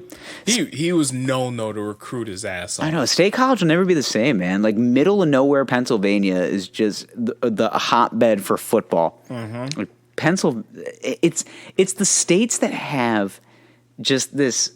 The epitome of middle of nowhere football. Mm-hmm. So middle of Ohio is the hotbed of college football. There's nothing else to do in Ohio. You got a bunch of young, aggressive men with no wherewithal. Just aggression. It's just like, what am I gonna do? I can't just keep fucking this pillow. Well, imagine us at 21 without the ability to get our issue off. Yikes. Well, think about it, right? Asui, you know what it is. Montego didn't have a football team. Chiardo Montego? Yeah. Key Largo, Montego. Yeah. Our school that we went to didn't have a football team. No. Okay? Foosball. Didn't have one, okay? And you're listening to two young men that got their issues off while they were in college and did not have too many overly aggressive nights as a result. Within reason. Without collegiate football. Yes. Do you see a correlation? Yeah, I mean, it was helpful. I think so. Yeah. I think as a young man, you gotta be able to fire one off. I'll say you gotta get the poison out, man. It's a real thing. Yeah, man. If you don't get the poison out, you're gonna kill somebody. You gotta discharge that firearm. You gotta dump the clip every now and then. Yeah, you gotta shoot a club up once in a while. Yeah, I think as the great street poet Schoolboy Q once said, every dog needs a cat to meow every once in a while. Man of the year. I cite my work. Yes, I think that's how we end it right there. It's beautiful. I think that's it. That's just poetic justice. It's beautiful. I think is that the end? I think it is. Okay. Is that the end? Yeah. Okay. Tonight we talked a lot about when boys became men. Boys to men tonight. Boys to men. Boys to men tonight. We learned a lot about each other. Okay. Everything from anal to aspirin. That's what I say. Well, I think you heard most of these stories. Yeah, for the most part. What happens on Wild Irish Rose will never be explained. Yeah. You just start spewing truths, and you don't want to, but it's just like, it's not me, it's Wild Eye talking. Yeah, we start talking about confirmed kills, unprotected premarital sex, Latin Grammys, whatever, man. You know? Mm. It is what it is. You know, as a experiences with club drugs. I hate that phrase too, and I always say it, and I catch myself being like, "You suck." Like when I say it is what it is, it's like, what the fuck does that mean? That means it is what it is. Yeah, but what is what is what it is? Like, what is what it is? I don't get it. It is what it is means like, listen, this is what's happening, and we just have to accept it. Yeah, but it's stupid. When someone's just like, COVID, it is what it is. It's like, it doesn't fucking have to be what it is. Why don't we just figure it out? Well, why don't we take the smartest people in the world and just figure it out? Well, when your president's a fucktard, it is what it is. Just figure it out. Nah. It seems so simple to take the smartest people in the world and, I don't know, figure it out. Seems like it. Get Summer Sanders in there. Figure it out. But it's just, I don't know, man. I get it. Maybe here's once a philosophical question, November 3rd rolls by and they get a vaccine by November 17th, are you going to be a little pissed? I'm going to be a little pissed. Yeah, I'm not taking that first round of vaccines. Though. I'm not. No, I'm absolutely. I barely trust the flu vaccines. Yeah, like it comes. I need to come to terms with the fact that once we vote President Trump in again, it's gonna. Yeah. Listen. Yeah. I'm not voting for the guy. Doesn't mean I don't think he's gonna win. I hope I'm wrong, but it's like rooting for a bad football team, as I do every single year. Yeah. Do I think they're gonna win? No. Do I want them to win? Yep. That's how you feel about Joe Biden now. That's how I feel about Joe. It's not even how I feel about Joe Biden. It's how I feel about that party. Okay? Okay. Would I rather that party in the office? Yes. Mm-hmm. Because of – it's not even because it's not that I don't even agree. Mm-hmm. It's not even that I disagree with Donald Trump's point of views on things. Mm-hmm. I just disagree with how this country looks right now. Like, the scope of this is not good. No. Like, well, how do you feel about the Ruth Bader Ginsburg and him replacing her so quickly? Yeah. Or how do you feel about that? I mean, I don't really believe in all the people that are like coming out of the woodwork just being like, she was so just forthcoming and she did so much for women. It's like she did, but where were you last week when she was alive? Like nobody ever says anything when the person is alive. Like, here's what I think is so fucked up though about him replacing her so quickly was, and this is more falls on the Senate than the president, is 4 years ago, it was I believe February of 2016, Justice Scalia died. Yeah. Mitch McConnell basically said, it's an election year. The president's a lame duck. We're not going to confirm his Supreme Court pick. We want the next president to confirm the next Supreme Court pick. Mm-hmm. So they dragged it out for nearly a year until Trump got in and he was able to pick that Supreme Court pick. So, and plenty of senators, Republican senators, went on record and said, listen, 4 years from now, if we're in the same situation, yes, we will wait until the next president of the United States is able to pick that next Supreme Court justice. Mm-hmm. So here we are, 4 years later, an election year, actually closer to the election. Yeah. And, little more than a month away from the election, Supreme Court justice dies. And the Republican Party has all the Republican senators, for the most part, have changed their tune and basically said, no, we need to go ahead with the pick. Yeah, as soon as possible. Yes, and that's where it's fucked up, is basically they're hypocrites. And they know they are, and they don't give a fuck. Well, they're politicians, man. No. Yeah. For anybody to look even at Joe Biden and look at both of them, under the microscope, all you're going to see is complete and utter bullshit from both sides.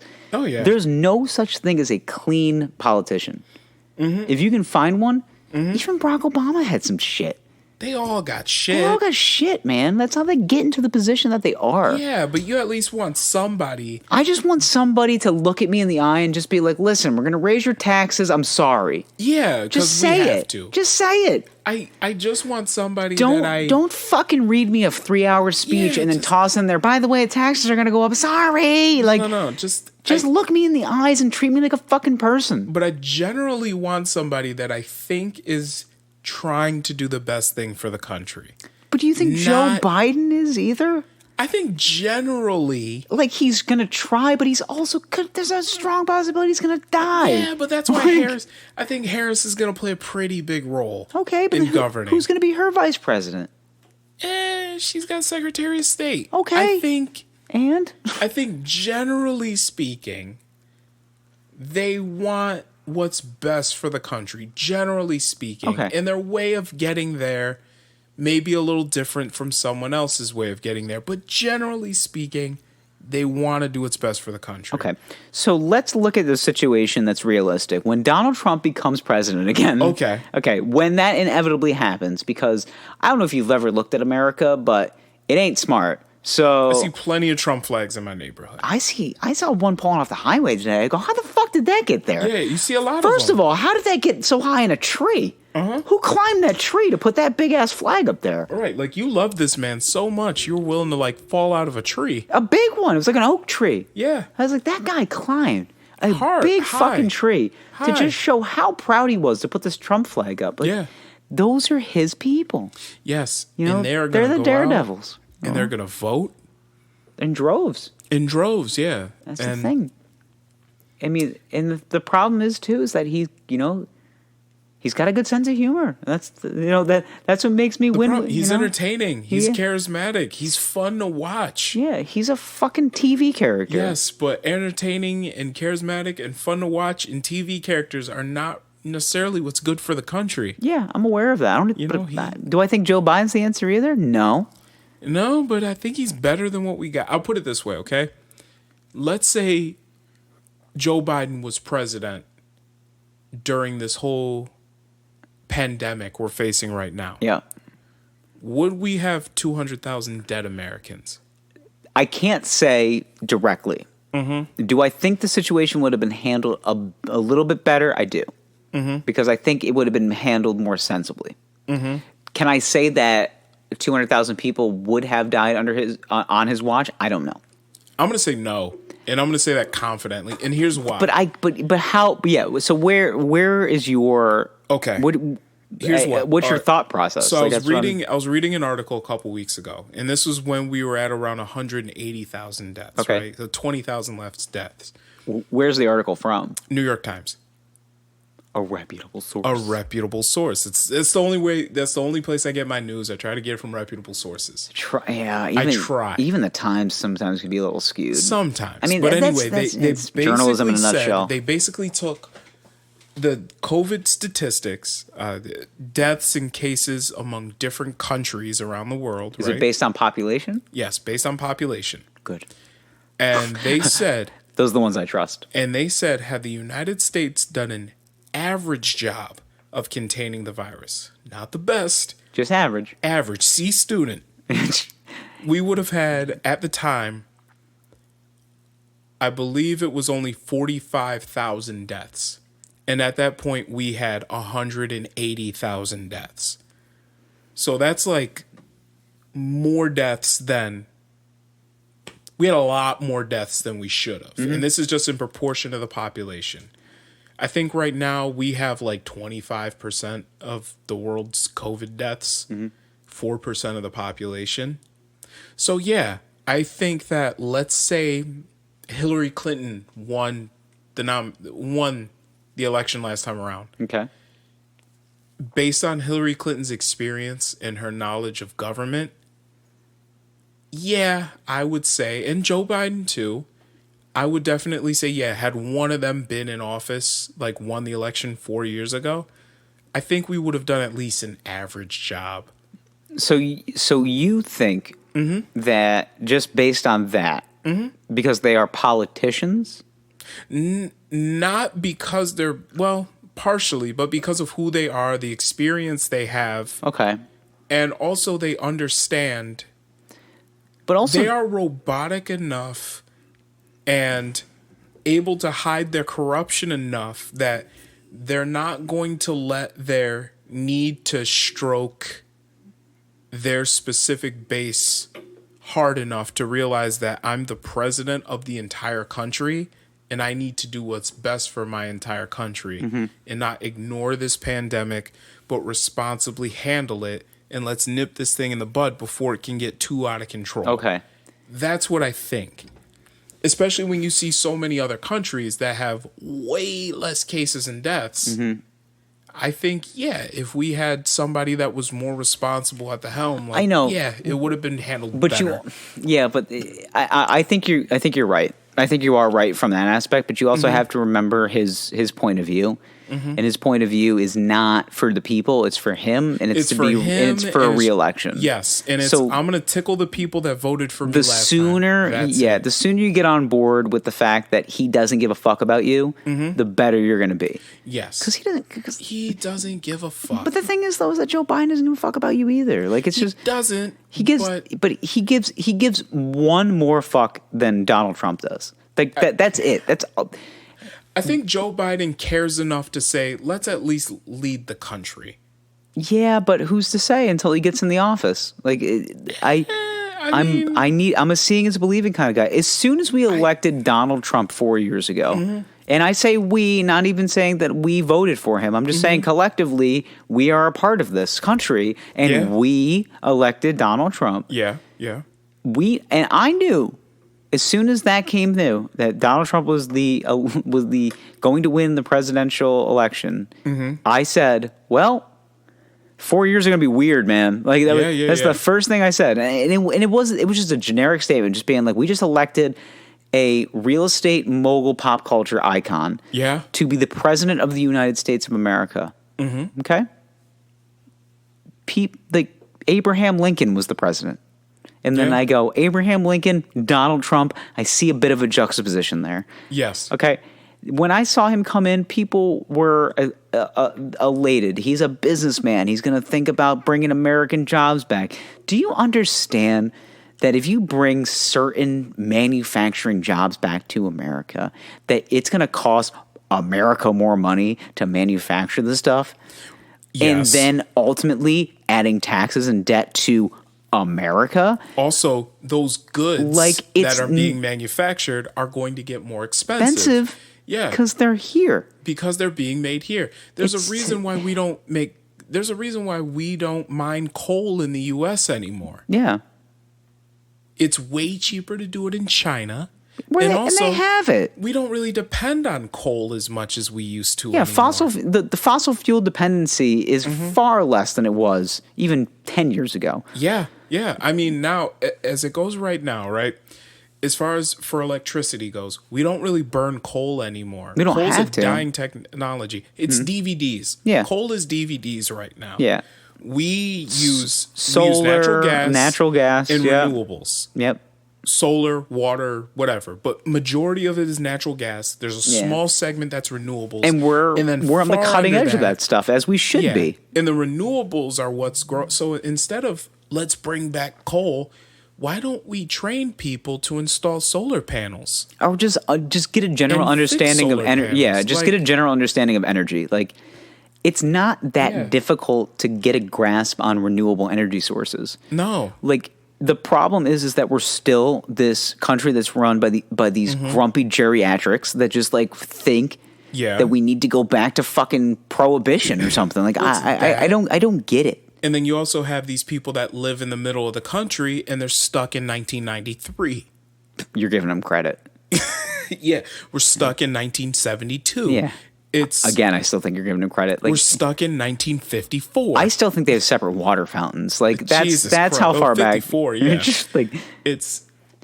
I gotta tell you, man. I drove through Iowa accidentally, and I gotta tell you, I saw a bathroom that said blacks only. It said colored. And I gotta be honest, I wasn't even that freaked out. No, it's just that's just one of those situations where. I feel like it's not that weird. You go through a Midwestern state, corn-fed country, and it's just you see colored-only bathrooms. And it's just it's not even that weird to me. Like, is that bad? Is that bad? That's not that weird? Jesus, am I in a sundown town? Yeah, it's fucked up and wrong, but it's not weird to me. That's how I feel about it. Depending on where we are, you're like, yeah, we're there. We're there. We're not in Kansas anymore, Fido. But those are the people that Trump appealed to, or those people that are still living there in the past. And I feel like there are two different Americas. Yeah. Well, three different Americas. And we have a lot of rural areas. Yeah, we have a lot of rural areas in where we are. Upstate New York has a ton of farm country, and and the amount of Trump flags you see in that area, it's just. It doesn't take... And Confederate flags, and Don't Tread on Me flags, and Blue Lives Matter flags. Yeah, it doesn't take a genius to figure out that those that picked the manual labor jobs are the ones that tend to skew more Republican. Just because, A lot of them. because they're hard nosed and their aspects of life are liberty, justice, fighting for America. My hands are dirty and my soul is clean. Like, then you go to people like us that are like, I guess from the aspect of regular functioning people, we're overeducated because we went to 4 years of college and we're free thinking. And we have this liberal aspect because we don't want to work with, we're okay with getting dirty, but we're not working on the land. You know what I mean? Sure. I mean, I kind of see what you're saying. It's attributed to, I think it's attributed to people's upbringing. Like, so like our upbringings were not like, we weren't raised on farms. No. And we weren't raised on like getting up at 3 a.m. to feed the chickens. Like, it's just No. where a majority of America was kind of like that. A good swath of America Yeah. is like Swath that. is very good. Swath. Swath is a very good word. I haven't heard that in a while. Yeah, but the United States in general is It's a swath. it's a huge area of land with a lot of different types of people. And the president figured out who to tickle just right Yeah, he's a to businessman. make them feel like, you know what, I'm talking to you and I represent you. And it worked because he won. But now hopefully, people are seeing, I can't vote for him again because this pandemic is out of control. The social unrest is out of control. The economy sucks. Like, Yeah, but then you have to look at the people that are now thinking that their liberties are being taken away. yes. And somehow I'm not they gonna think that not gonna wear this president- damn mask because Biden told me to do it. It's like, it's not about you. Right. The selfishness of people is the thing that's going to Oh my get Donald God. Trump reelected. Like, Yeah. is that there's more people don't care about other people like they used to. Like, think about it. Like, Well, it's think about people do. Think about the 70s. Okay, now the 70s there was still a lot of civil unrest. I mean, there were riots. There Yeah, was yeah. there was a lot of radicalism, but there was also the free spirit and the free thinkers that were taking acid and just talking. Yeah. Taking acid and just being like, listen, man, like, maybe we should just like love each other. Like, Nah, I think we don't need I to. think the division was still there. Yeah, and the division will always be there, but But I think there's no such thing as an extremist free thinker anymore. Because of the internet, when you have a free thought that's radical to the other side, you're a piece of shit. Like, Well, it's even just then, I don't like the free thinker label because then you're lumped in with fucking Ben Shapiro. Like, But is he a free thinker or is he a radical thinker? I don't think he's either. I think he's just an asshole. Okay. Like, that's radical really what point I of think view. It is. Yeah. No, I think a lot of the stuff he says is particularly designed just to push an agenda. push an agenda. it's- That's it. Like, Yeah. and even it goes back to it doesn't take it. I mean, this whole thing is based on outrage. So it's trigger warnings. It's trigger words. It's how do I get people upset to the point where they'll push to the side that I want them to go to? Like, nothing. The people that get angry from a news clip that they see and anymore are, I mean, they're kind of the problem. Like, they're the people that are going to skew votes. okay. Because their point of view is only going to exacerbate the general public more. Because the general public, it gets triggered. I guess the general public gets triggered more than the regular free thinking people, or it gets triggered more than the average American. Because everything today is meant to pick sides. And it's meant to be a competition, and we're kind of bred on it. And I'm not exactly sure if there's hope.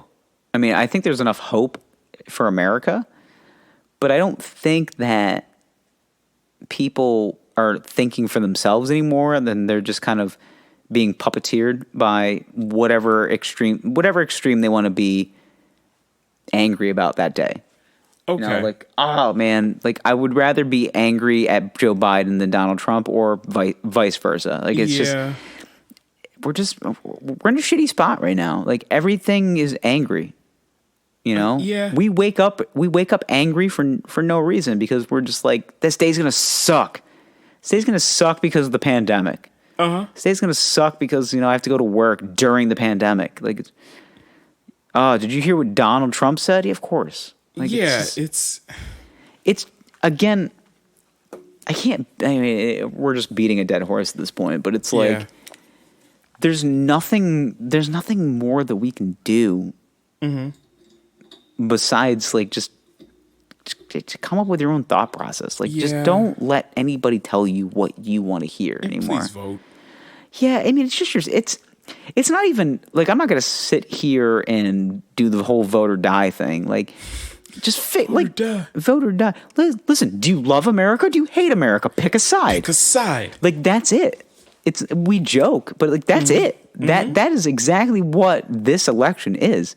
When Donald Trump looks at a camera and goes, "This is the most important election that has ever been seen," it's just drumming up.